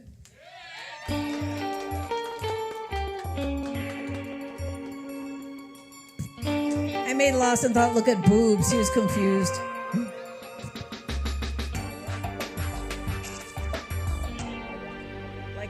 Like your boobs? Oh, I thought you said. Oh, okay. I thought you said chat. Don't look at me, Tom. Okay, so I. This is it. Like I go up and I instantly attack them. Like if you're the closest person to me, I just attack them. You give me eye contact and no. Oh my God, no. Why? What? No, I have a plan set. I'm not gonna yell. Well, I could yell. Well, no, Ernie's not here to like. I don't want to hurt people's ears. He's peeing, or he's going potty or whatnot. Like I'm a kid that I love shit. I know, poo poo. I work in special education and I don't know why I'm doing this, but we're potty training with the kids, and I was like, wow, he took a shit. It was like a big old shit because he's like 16 years old. That's a lot to unpack. I don't want to. Oh man, that's a lot. I don't talk about work because. Oh hi. Okay. It's a lot to focus. I need more joy in my life. I realize I'm old because I hate new music. There's too much new music out there. It drives. I know there's musicians and whatnot here. Sorry. I bet you're great, but you can get me through a good. But you can get me through a good cover, like a good cover. Like I don't care. Like you could do all. You'd be the greatest new song that opened up your third eye. I don't care. But if you do a cover of like a Rihanna song, I'll love you. Like I don't. But what I'm saying is, okay, so there's this band, there's this cover band. I was also in a cover band, didn't work well. It was called Muffin and Sons. And some of you think I'm joking, and some people know that's real. No, wait, yeah, I was here. I tested it out here. Okay, never mind. Well, so there's this cover band called Dark Cards. They're a New Order cover band, and it's wonderful because it's a family band, and the kids are like 12 and 8. It's a beautiful thing. They're learning their instruments to learn how to play New Order. And what's fun is that this 10-year-old girl is just singing, "How does it feel to treat me like you do? When you put I don't want to make fun of her, but it is like the most adorable thing. And my mind thinks that they're going to hate their parent for making them sing these lyrics. But then I realized I do not hate my parents' music. Like, I go through different phases, but like, fuck, I was raised like Catholic, and I'm still like, sometimes I'll just hum, "Oh, God isn't awesome." But like, I'm not like disgusted by it. Like, I'm more disgusted by children's songs, if anything. But like, I'll dig some Enya. It's fine. There's a lot. I had an affair with a guy that was in an Alanis Morissette cover band called Alanis. I know, just like that. There's an all-female band. There's an all-female they're a Strokes cover band, and they call themselves the Rubs. so dumb. Like, there's a cover band of No Doubt called No Duh. There's a Meatloaf cover band called Leftovers. I just want to do silly puns. Some of them are real, some of them aren't. The Rubs and Meatloaf are totally fake, but I am vegan, and I love just throwing that in people's faces. That is the best part about being vegan. I know, like, look, the tension in this room now. I had you on my side, and then you guys are like, nope, I love my meat. I know we're in Texas, but give me the meat. Yeah, I won't tell you not to put meat in your mouth, but like but everybody, you know, a dick joke. That's a phallic joke. That's a.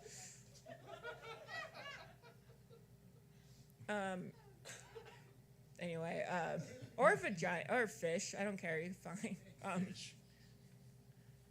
Still, I'm going to potty humor now. No.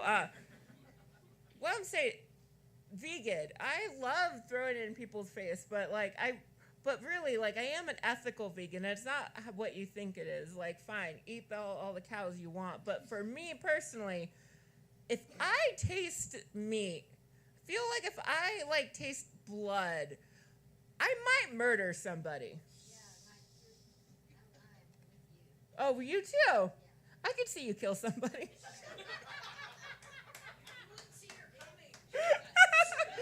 It's still, I know.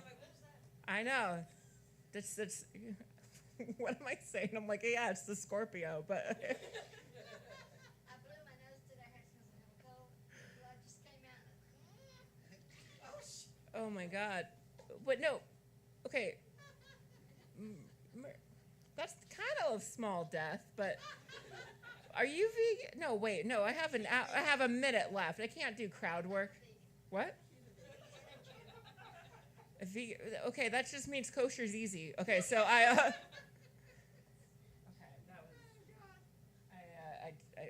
didn't even, I didn't even record this. We have to start all over. Okay, never mind. It's online. Okay, bye-bye.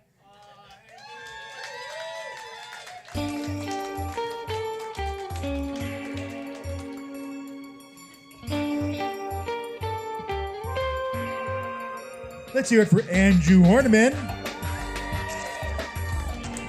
When Andrew said JoJo could kill, it reminded me of this slasher movie I saw in the 80s.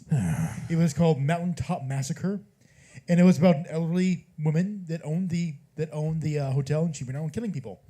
And the slogan to it was, "Please don't disturb Evelyn. She already is." So, yes. You have. Wow. Well. No, I do have crowd mics, but I mean, I can't blast them back through the sound system because they're in the room. But online, you can hear them. Like if you wear headphones, you can hear the crowd. And the people at home, people watching, there's actually people watching at home. They have no life. If they're watching this. No, I'm just kidding, guys. But no, there are those two microphones on either side of the stage are audience mics. Cool. So, I mean, they're coming through the speakers just very lightly, but they're going through the live feed. Otherwise, it wouldn't sound live. So coming up next. Oh, sorry, Andrew. Sorry about as I was going to the restroom and I heard you. Well, did you need me to do something or? Oh, okay. Oh. Okay. Oh, actually, are we on next week, Ernie? Yeah, I have no idea. I think so. Where's my phone? I'll find out. Yeah. I don't know. I don't even know what's happening. Well, I did know what's happening tomorrow. I have to look. When is Easter? Huh? Next week? Oh. Yeah. Well, while you're looking at that, I'm going to introduce the next person. Yeah, why don't you do that? Actually, Ernie, you should know this person very well. She is a very important part of our system here. and she delivers much of the tude, but also she's a pretty big part of the backbone. But might I add, let's hear it for my big sister, Miss Hot Tamale.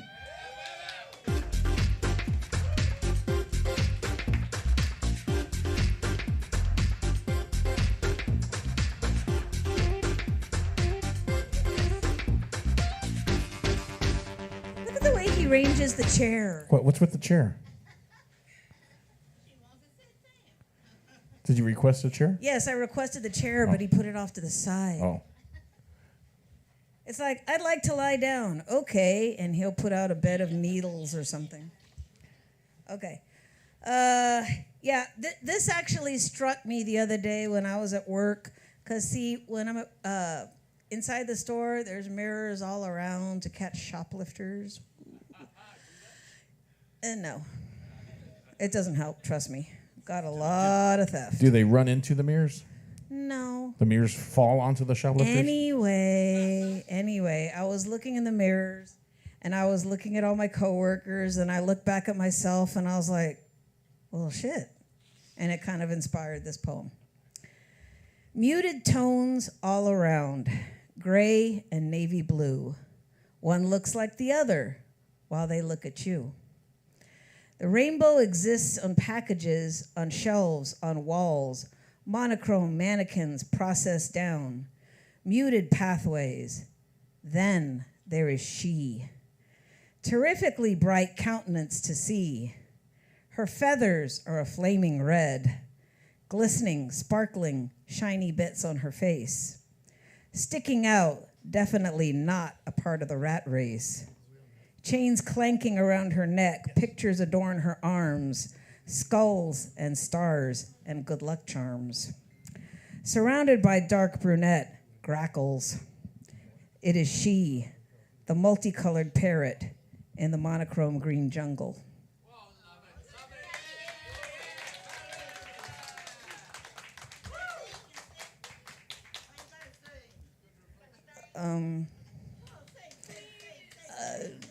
Ernie, can I just throw in a little a cappella thing right here? I don't care. Okay, since I'm still up here.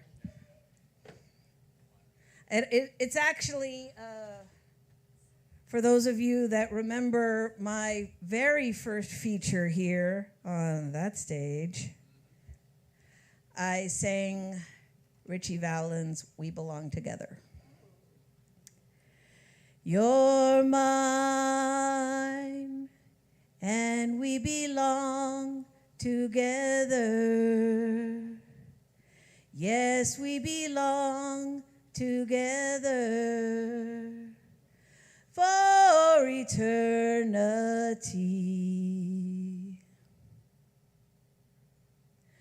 You're mine, your lips belong to me.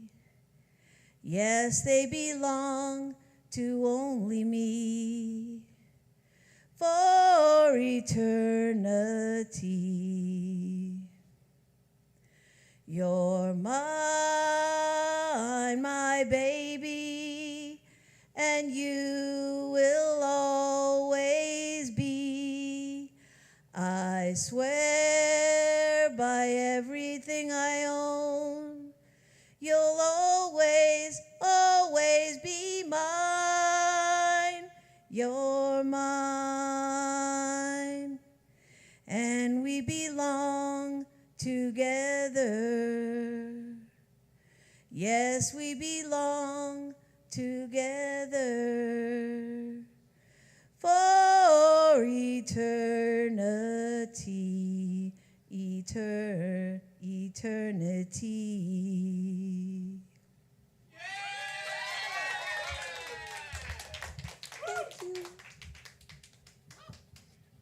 Yes, we are on next week. And we are on Easter as well. According to the Kick Butt calendar. We are? Yes. Okay. I have a ukulele show at 1 p.m. and then we're on at 7. In case you guys want to come check out the Ukulele Fest 2023. They're actually pretty entertaining, to be honest with you. Well, they do punk rock songs sometimes. They have electric ukuleles. They'll have bass ukuleles. You know, and they'll do Beatles songs. They'll do, I mean, just all kinds of stuff. They'll be soloists. They'll be like ensembles, like with like 6 or 7 ukulele people and stuff. It's pretty interesting.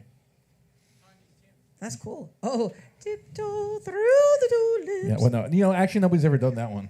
Why not? That's classic. You would ukulele. think, right? You would think, but nobody can sing that high. That's the hard part. But let's hear it for Hot Tamale. Thank you. All right, lost a thought. Who's coming up? Oh wait, don't forget about the drink specials. Mixed Wells, $4.25. Go get yourself something delicious to eat and or to drink. Okay. Bublé. I just like saying Bublé. Michael Bublé. So coming up next. Coming up next. Let's hear it for Raz.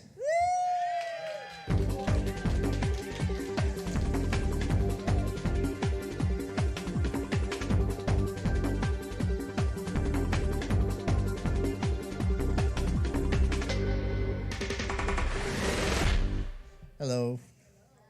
I'm gonna spit some poetry for y'all. Yeah.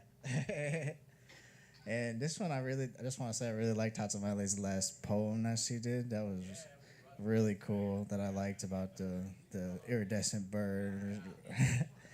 And this is about a mirror as well. So I thought that was interesting. Okay. Let me find it real quick. I said, I love broken glass. Like how a mirror may be called an artist, I mean. Is it not the creative dream to form an image and then to suddenly witness something as anything it could be? And its capacity for infinite change and variability. 1,000 stabbing eyes. One red slice into your pores, it glows like a burning sliver against a rose. Can I integrate this? The magic of the hidden places. I pray to God for the patience to find all forgotten pieces. St. Anthony's appeasement. All right. I got a couple more. I said, my brain is rotten, feel like something's plotting against me. FBI, CIA, is somebody caught in the envy. Probably ain't true, but these are my thoughts when I'm caught in a frenzy. Since then, I've made lots of new friends, lots of new enemies. So same as the old, though I grow and become part of the fold, except that these were the seeds that were sown in the garden of cold. Only thing that rose, just a piece of the whole. At least I'm breathing with something to hold. Frozen hands like mementos. Release in the spring was much more simple. Remember, pain was a change that you chose, but the rest was fool's gold.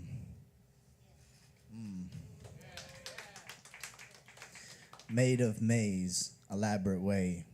You follow a road to nowhere, the hedges change. I met a woman made of mirror, a man of maze, a night stop with a lantern lit, an earthly gaze. What I became when you say something, your pay is praise or worth something. Poisonous when you pray, asking for things. For you, I won't make anything. So make do your dues or lose your everything, and that's target hit, rocket ship, check to see if the fire's lit. I know what it is, because I'm a product of my environment. Shedding like skin with both retinas detached. How do you know what it's like unless you're living with rats? Born in the winter, this cat cold and ready to spring. Till come fire that could cut cold, we could chew fat. Mouth gabbing in disaster. I saw you in the trenches then. You don't remember me. After all them days passed. Guess you had to say goodbye when you had to. Cold. Hope it's too late. You could bring color like the daybreak. Show you something close to what you really are. Only think red in the snow. She came to gay, the name of this girl too convenient to know. Arrogant now, with a smile in my pocket. Hips sway, lips say something hypnotic. Dangerous. Tiger can't see his stripes. Just the latest saga told in the fading light. It's all the same when it's like 2 a.m. and you're looking for a home, hungry and devilish. Shit, I've been living on trash compared to something this decadent.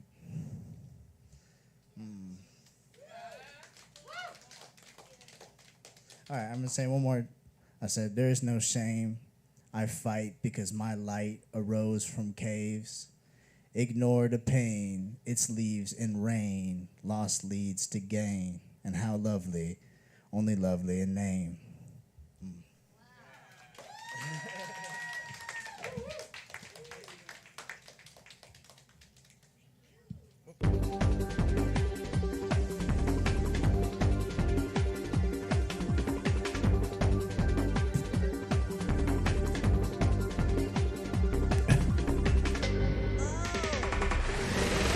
Do you guys have any idea what's going on? What are you doing standing over there? You're supposed to be on the stage. No, I got to bring him up, but unfortunately, Oh. I need to see his list. Oh. No need to worry. We're a professional. Okay. All right, give it up for Raz. Again, sorry. The trouble is not in your set. It totally threw me because I was like, where is he? Okay, don't forget about the drink specials. What are they? Oh my God, you guys are gonna fail the final exam. Mixed Wells. That he got the amount. Good. Mixed Wells, $4.25. Get yourself something cheap and delicious and buzzworthy.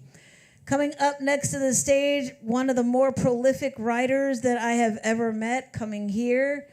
And I still don't know what he's saying 50% of the time because when he wants to tell me something while somebody's on the stage, he'll be... The loudest whisperer known to man. And I'm like, and that's usually when you see me pulling him by the shirt outside so he can talk like a human being. Give it up for Lost in Thought!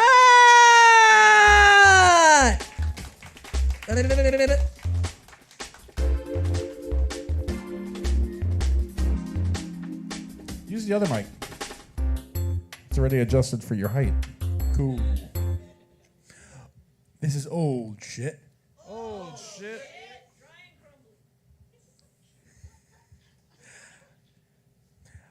I just watched Netflix's remake of The Boys and the Band. I remember in Rochester, before the internet made the world more convenient and more terrifying, there was an option on the DVR to play the original trailers of certain movies, and one of them was of the original Boys and the Band film. There was this 70s kaleidoscope of color that seemed to melt and stammer over the screen like elongated pieces of confetti that got stuck together as the pronouncer played up the film and how he'd said, based on the hilarious play. And, well, it wasn't that funny. Don't get me wrong. It's a good and important film, both the original and the remake, but not something you'd sit down if you want to see something lighthearted. There may have been tragic irony or how life can be funny sometimes in finding moments that we're hazing through the storm only to throw distorted reflections of ourselves back at our faces. One thing in particular caught my attention, how one of the characters decided to show everyone a dance he'd learned while on Fire Island. And I thought back to all of the gay-centric films or even films with gay characters as a main element. The Broken Hearts Club, Trick, Short Bus, Doing Time on Maple Drive, A Touch of Pink, Beautiful Thing, Edge of 17. Each and every one of these films had either lavish parties or large suburban houses dressed up in high class and style on manicured lawns, or vacation homes in exotic locations where the streets lay ground to parties of passion, or about a bunch of 20-somethings that seemed to live out on the edge with a dream at their back and a Rolodex of attractive men at their disposal. Glamorous locations, sparkling wit, hurting hearts that seemed to not hurt as much because at least they were surrounded by convenient friends that said all the right things at all the right times. And convenient clubs that just happened to come into play when the character needed to let go of whatever was holding them down. And I think about my life. I've never been on Fire Island. Been to New Orleans for a weekend. And the closest I've ever been to a far off exotic location is the Iron Bear after 2 a.m.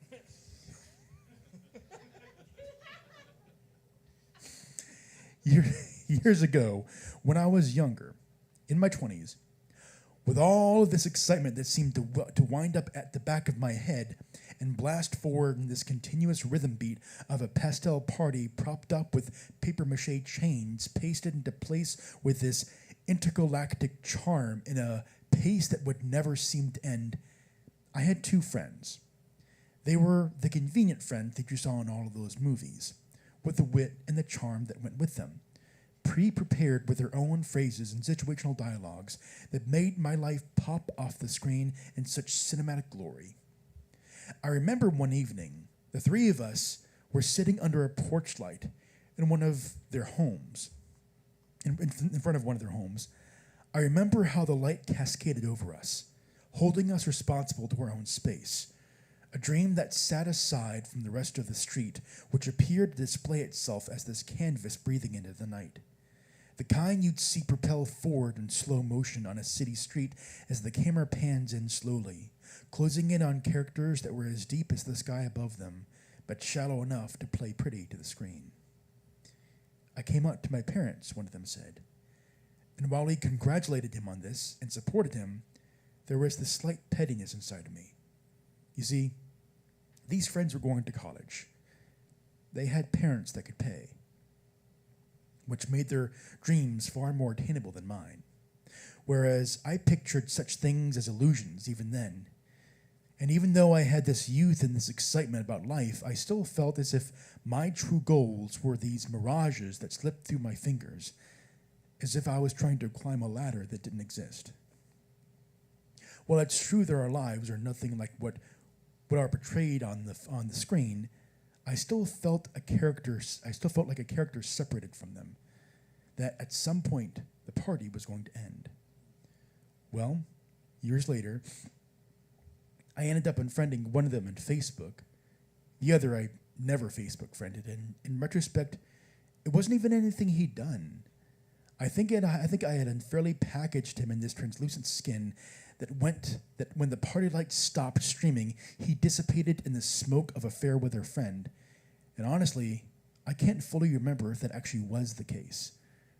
But I knew he'd said and done things to leave me with such an impression. However, at the same time, I have to think that maybe there was a jealousy at play. That he could live his best life because he had mommy and daddy's money, which now I realize is such a presumptuous and cruel perspective to put on someone who seemed to be genuine now that I remember him more correctly. Last I heard, he was in Brooklyn, and that was about 8 years ago. Who knows where he is now? So I'm watching this movie, and it's not because it's in a different time, but I just don't feel like I could relate to any of these characters. There was a bleakness and a sadness that I could see that I could apply to missing my friend Darnell, to feeling stuck between Austin, a possible career, and maybe even emerging opportunities here, and my mother all the way up in Rochester, who I worry about constantly, and maybe being a bad son to because I want for my life. At the end of the movie, there was this character, Michael, played by Jim Parsons. And after the little soiree fell apart and everyone said goodbye to each other, after he was alone in the dark with this one remaining friend of the evening, he left and roamed the streets. In the very last scene, he just started running blindly into the light. That was probably the part of the film that I was most attracted to. A lush darkness that seems both promising and devastating.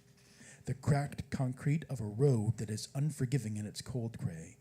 As my feet thud into the shallows of the earth, just running. The street lights and the lights of the apartment windows speeding by me, melting into this velocity, spinning around my vision. And all I can do is look up, trying to find distraction in the stars, because it feels so much better to run away, while still remaining in the same place than giving depth and dimension to the course ahead with responsibility and action. Sure, things may happen, and probably will happen, but that also comes with the bad and the hurt and the realization of where I am in my life. And the real irony is that my enlightenment to my own willing innocence I keep as this deserted blanket I found at the edge of my fantasies is quite possibly my wake-up call. As I write this under the light of my kitchen, collapsed in the dark of my lamp with the bulb that's died, and again, I am that 20-something, hiding underneath the porch light in his own movie.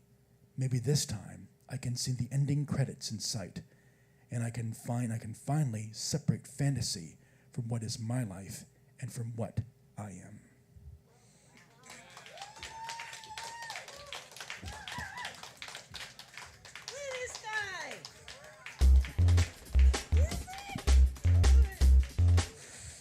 All right, give it up for Lost in Thought. Why'd you cut off the music, Ernie B? Because I felt like it. I can let it play, I guess. Yeah, keep letting it play. Got a lot of bass. Like got the it by triangle. memory. The triangle.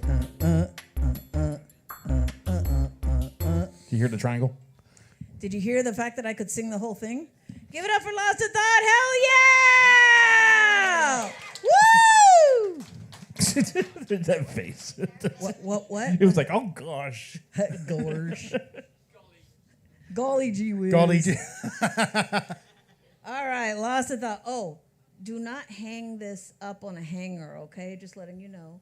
See, I hang all my shirts on hangers. Well, no, because sometimes, especially with sweaters, you get that little shirt nipple. And Well, it's- yeah, I know. and Some of my shirts and get like it's very that. unattractive. That's because I yes. don't have a chest of drawers, so I hang all my shirts. I remember I used to work with this one guy. All his sweaters had those little shirt nipples coming out of his arms. I'm like, dude, I would literally get an ice cube and be like, You have to get those hangers that have the round, like they're cloth. They're more expensive though. yeah. Yeah, velvet, exactly. Velvet, there you go. Yeah. All right, Lost in Thought. Who's coming up next? We have, I think, it going once, going twice. Uh-oh. Oh, wait. Just Joe okay. Blow. Fight against the shirt nipple. Okay, go ahead. Hashtag fight against the shirt nipple.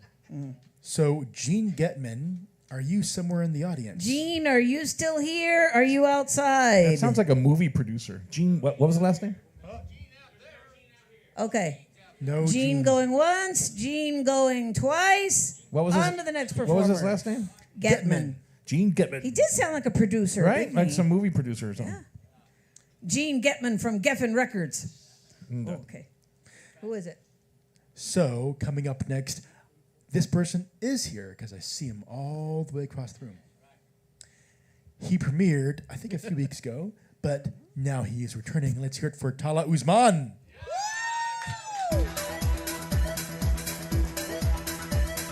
I played the wrong song.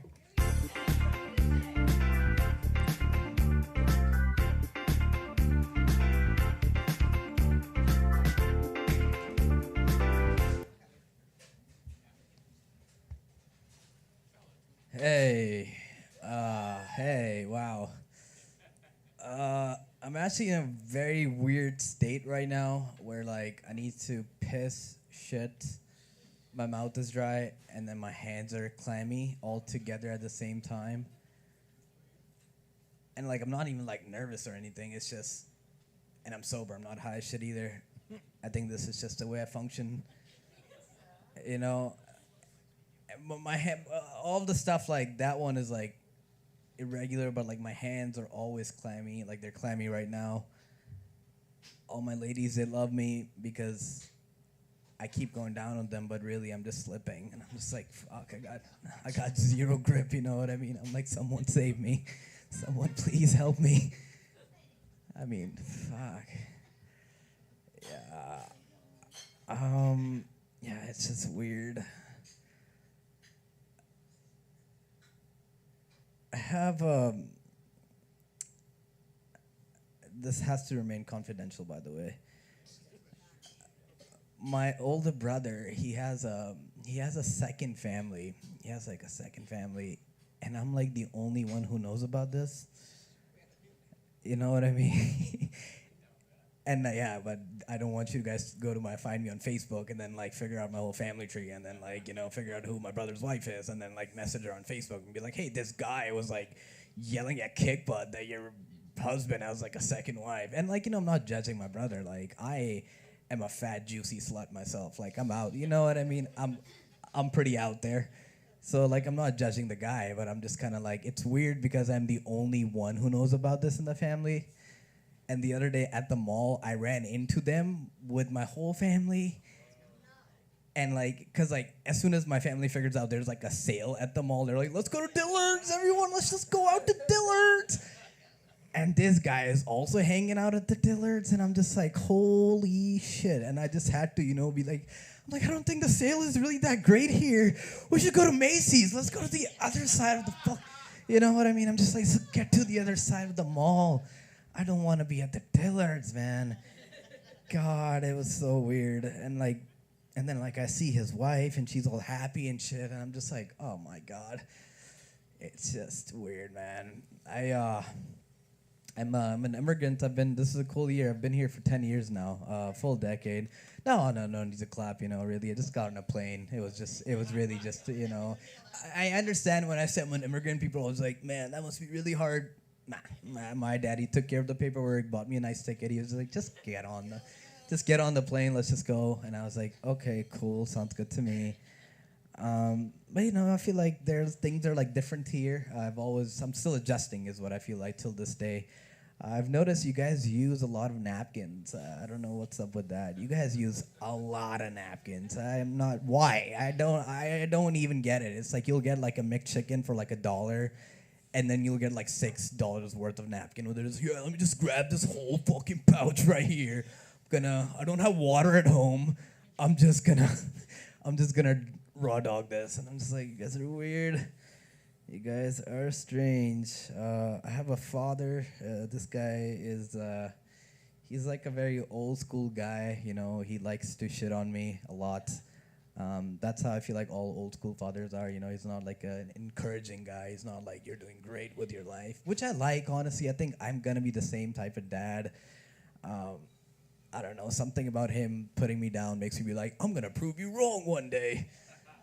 And I live a double life. My family has no idea what I do the second I step out of my house. There's just no truth to it. I'm just out here. They don't even know I do this. Like literally, he's just like, what do you do outside? I'm like, just go to the library and study. And I'm just like, that's kind of what I do the whole time. They're like, damn, you're really studying for hours there, huh? I'm like, yeah, I'm just out here. I just love studying. My family has no idea what's going on with my life. It's really strange. And they don't know I'm a juicy fat slut either. They're just like, we're gonna find you a girl. Like we're conservative, we're traditional. They're like, we're gonna find you a girl. Don't you worry. You don't need to go talk to women outside. You just do the thing, It's weird because where I come from, I'm Pakistani by background, and we're very conservative people. In other words, we're racist. You know what I mean? My family's fairly racist. I'll be honest with you guys.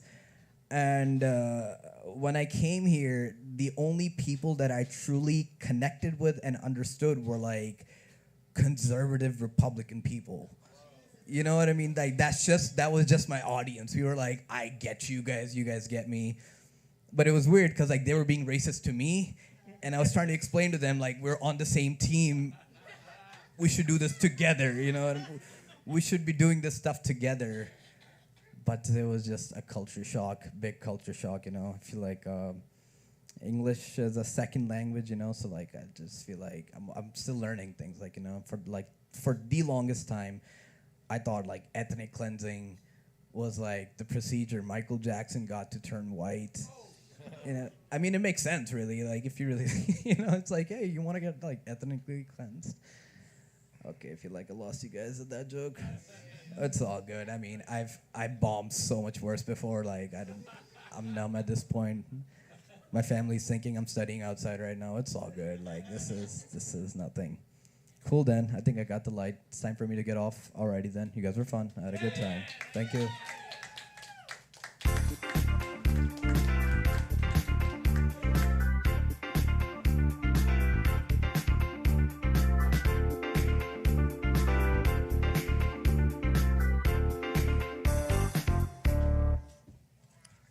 Actually, the light means you got like a minute, right? I've actually got it down to as soon as it turns 5, I flash. So you can just Oh. kind of like wrap it up. You don't have to just go, one day I was, you can just kind of finish what you're saying. I'm not going to go, nope, get off now. I'm not going to Kill the power. So, I have a few going once, going twices. Oh, but wait, give it up for. Oh my God. I'm sorry. Give it up for Tala Usman. See how you are? Thank you. I swear, he's Mr. Short-Term Memory. Okay, does anybody remember that sketch? It was Tom Hanks. It was kind of like in the late 80s, early 90s. It was SNL, He right? played Mr. Short-Term Memory. He would be like, hey, it's Bob! And then he'd start talking with him for a while, and then he'd turn away and go, hey, it's Bob! And he just couldn't, he couldn't keep a thought longer than like 10 seconds. He was like a human goldfish. I used Anyway. to like the UPS guy. Oh, God. Who was that character? Or the actor? That was Mad TV. Yep. That was Mad TV, that's yeah. right. But he was always like, I just think of like SNL, the SNL skit, Toots is the driving cat. Tootses, he drives around But when over the town. when I worked at that music store, our UPS guy was like that. He was just like he was like everywhere, like a million miles an hour. You couldn't catch him. Okie dokie. Okay, so we have a few going once, going twices. Okay, who's the first one? So, Alex Duran, are you still here? Duran. Alex Trebek. Duran. Duran. He left. Alex going once, Alex going twice. Moving on. And these people aren't. What do you mean these people? I'm just kidding. See, I'm just trying to start some shit. No. So they aren't up now, but I'm just gonna throw their names out there. Melissa Diaz, are you still here? Diaz. Melissa She left too. Diaz, okay. Melissa going once, Melissa going twice. Moving. Ngazi, are you still here? Ghazi, are you here? Ngazi. Yeah, I think she was here kind of early too. Okay, continue. Okay, so with that said, let's hear it for Singer Tony.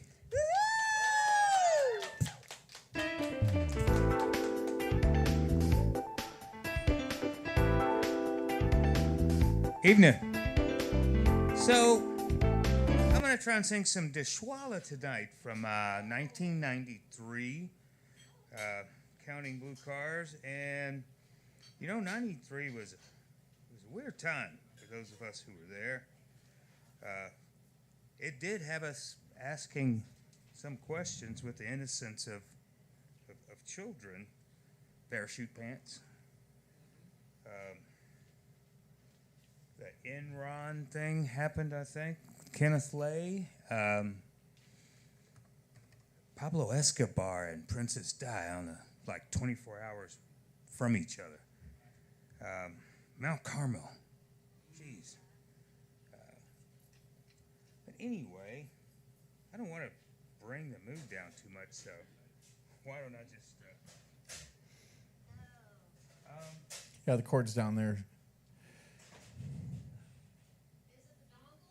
No, let's just go straight in.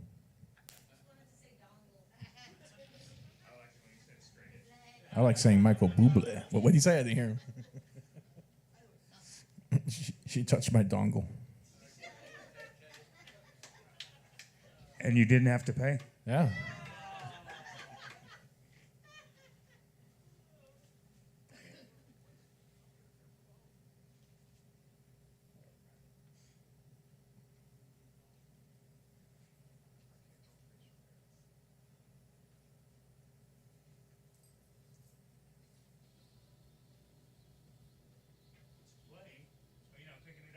Make sure the volume. I got a little bit of signal. Make sure your volume's up.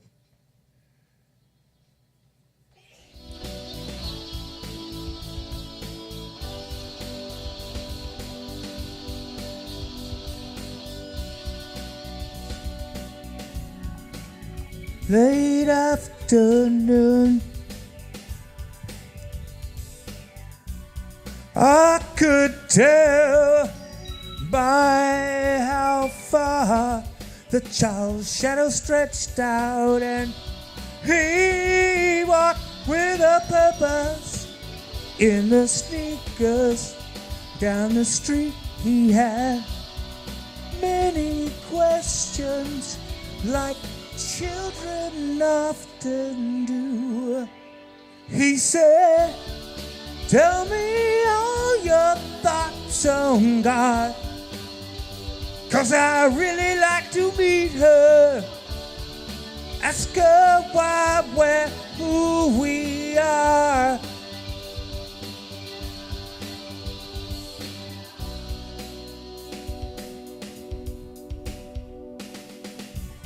It must have been late afternoon.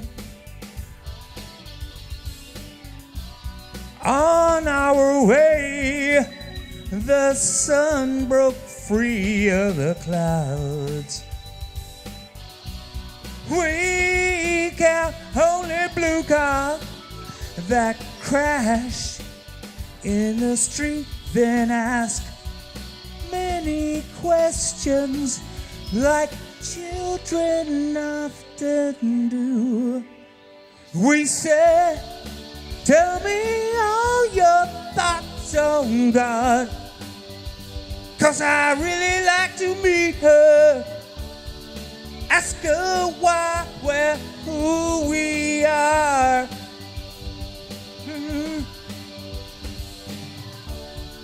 Tell me all your thoughts on God, 'cause I'm on my way to see her. Tell me, am I very far? Am I very far now?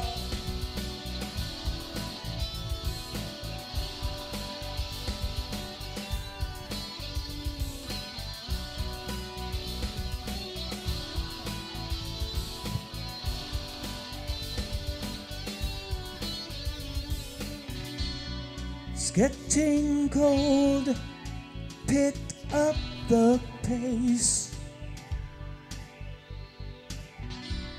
How our shoes make hot noises in this place. Our clothes are stained with fast money and cross-eyed people who had many questions like children often do. Tell me all your thoughts on God, 'cause I really like to meet her and ask her why we're who we are.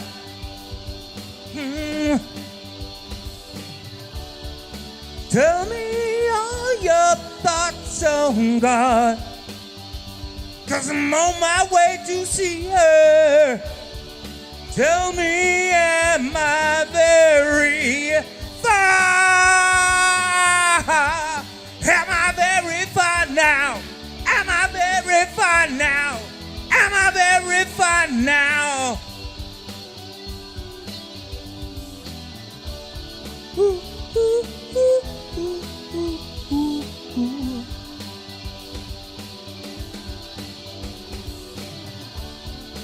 Ooh, ooh, ooh. Ooh, ooh, ooh, ooh.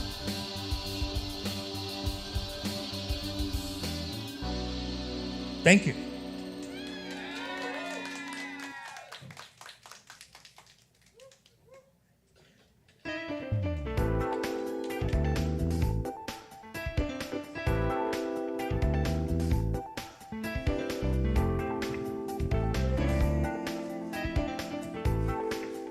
Let's hear it for singer Tony. Woo! Look, check it out. He's still on stage. Wahoo. Gotta love He's that. still singing over here. Man, that song took me back. I was like, ooh, where was I in 93? No, seriously, where was I in 93? I don't remember. 93, That was okay. Tishwalo, right? Yeah. Okay, a year, never knew the a name year of that. later, I moved to Austin. I never knew the name of that band ever. I've heard that song a million times, but I never knew the name of the band. Dishwalla. How about that? They were on Charmed. Where are they now? Yeah, weren't they on the episode where that demon was eating people? Okay. I remember that one.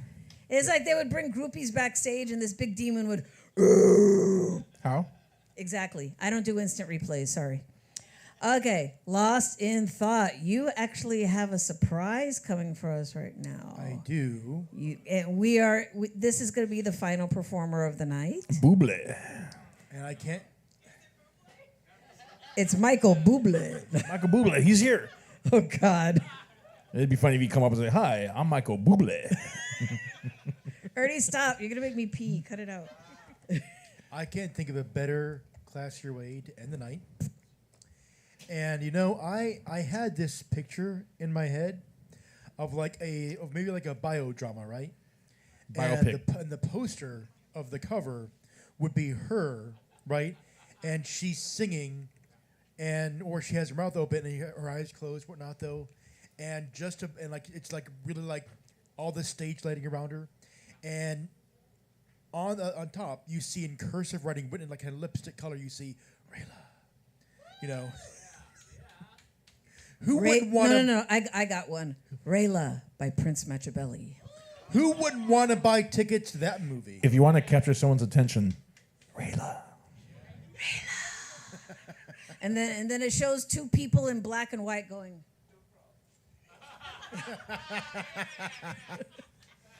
like those overly pretentious Calvin Klein commercials of the 90s, dear God. It's like they were supposed to be classy, but they just turned out to be funny because you're just like, what the fuck was that? Okay. Continue. So I think you know by now who it is.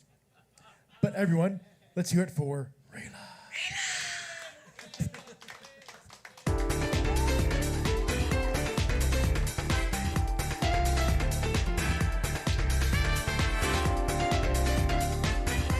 I feel like they built that up way too much. So now this is just going to be a disappointment. Okay. I just want to kind of talk about the last year of my life was the worst year of my life by far. Got a divorce, got fired from my job, was on the verge of homelessness. It's just a lot of stuff. And in the depths of my despair, I just ended up reading a lot, spending a lot of time alone. And I started thinking, whatever I do next, whatever job I do next, I want it to be an actual career. I want it to be something I actually love doing. And I read Big Magic by Elizabeth Gilbert. If you haven't read it, it's like the best creativity Bible. But in it, she talked about how so many people are monetizing their hobbies and it just sucks the joy out of it. And she knew that her main joy was writing. And that's how I've always felt too, is writing is my main joy. And there's like a ton of other things that will give me joy, but I knew that I didn't want to try and monetize that and have the joy sucked out of it. And an example that she gave was while she was writing books, before she got famous writing Eat, Pray, Love, she was waitressing.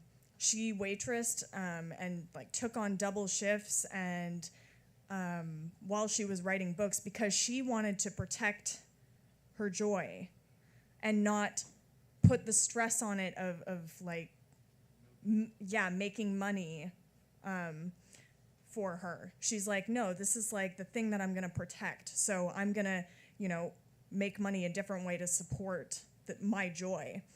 And I loved that way of thinking about it. She actually didn't quit waitressing until after publishing 5 books. So pretty crazy. So I knew I wanted to find something like that because writing is my joy and I wanted to protect that. But when you're heartbroken and you're going through all this stuff, it's really hard to find anything that you love. So I really felt like a kid just with like all my little like crafty things trying to put shit together and make myself feel something.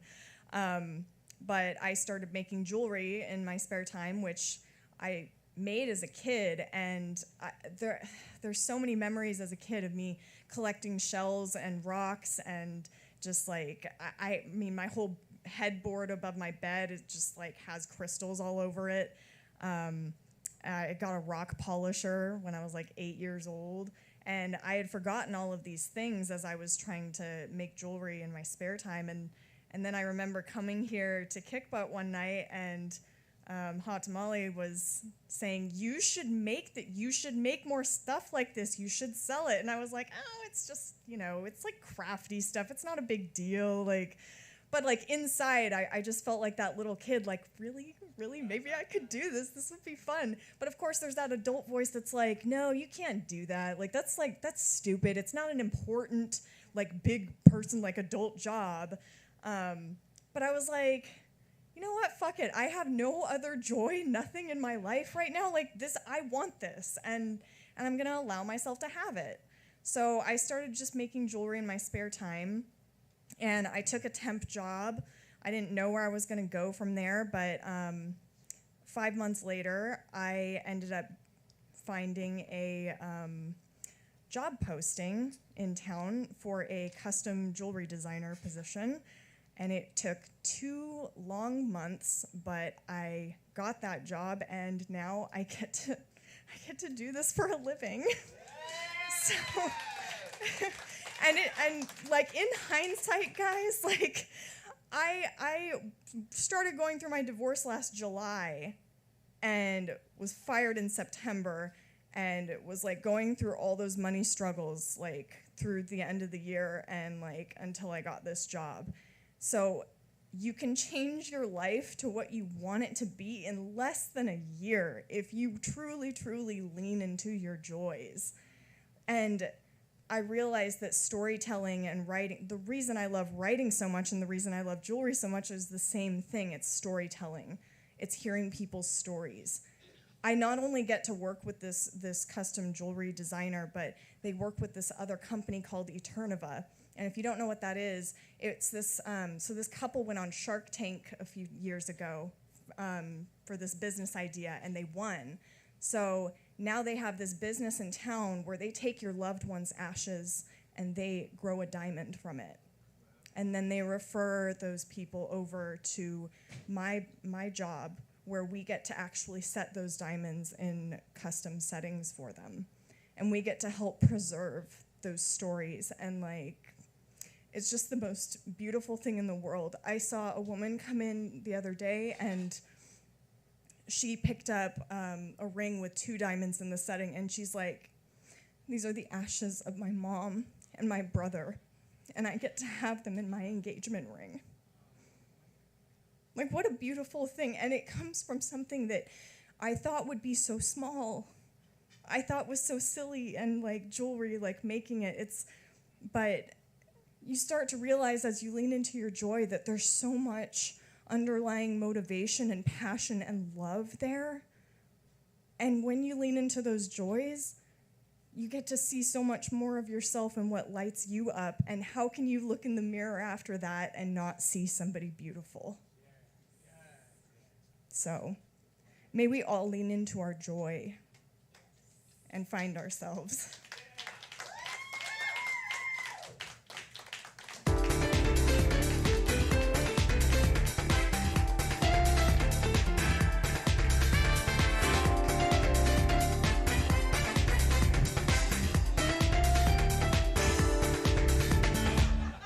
All right, give it up for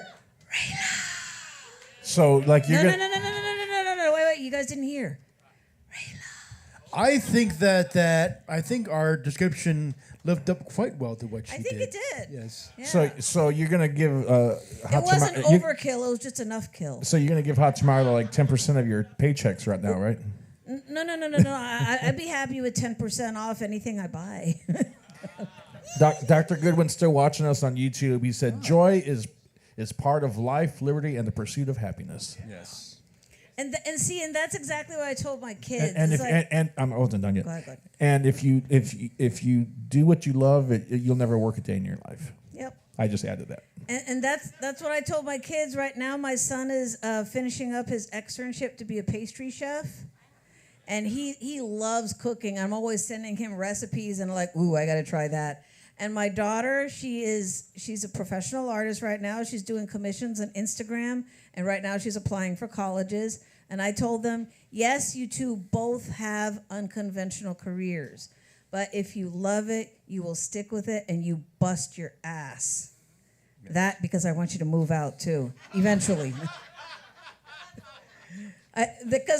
Plus I We to- need I we told need him, we need the space. I know. I was like, plus eventually, I mean, if you want to stay in Austin, you have to start looking for roommates. Okay. It's expensive here. Oh my God. Yeah. Yes. Oh God. This was an amazing night. Yeah. I just feel all sparkly right now. I'm just like, Well, we just picked up another viewer online. dude, where were you? We started at about 7:15. Yeah, it goes up and down. You know, people watch at home. And we need to thank A-Town for keeping us fed, caffeinated, and buzzed. That's your Thank you, A-Town, A-Town. yes. Get a cookie on the way home, people. Come on.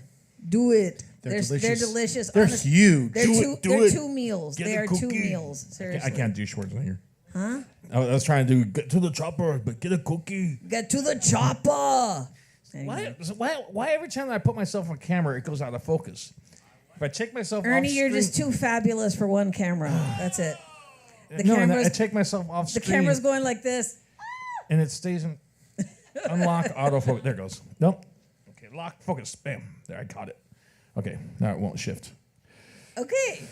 Okay, we got Well, you'll see. I'm out of focus over there, and the little cube on the bottom. You look like a screensaver. Yeah, it'll fix itself here in a second, but I had to catch it and then lock it. Okay, we got to thank everybody who tuned in. Thank you. And for those of you that came and performed, please keep coming back. You are what makes this show. We're just the dorks that lead it. You are the ones that make this show. Should we do it? Yes, let's do the thing. You have been witness to the best, the baddest open mic in the ATX, spoken and heard live every Sunday night at Kick Butt Coffee, Music, and Booze. It's not just an open mic, it is a show, not a show without each and every one of you, including you, A-Town. Thank you and good night!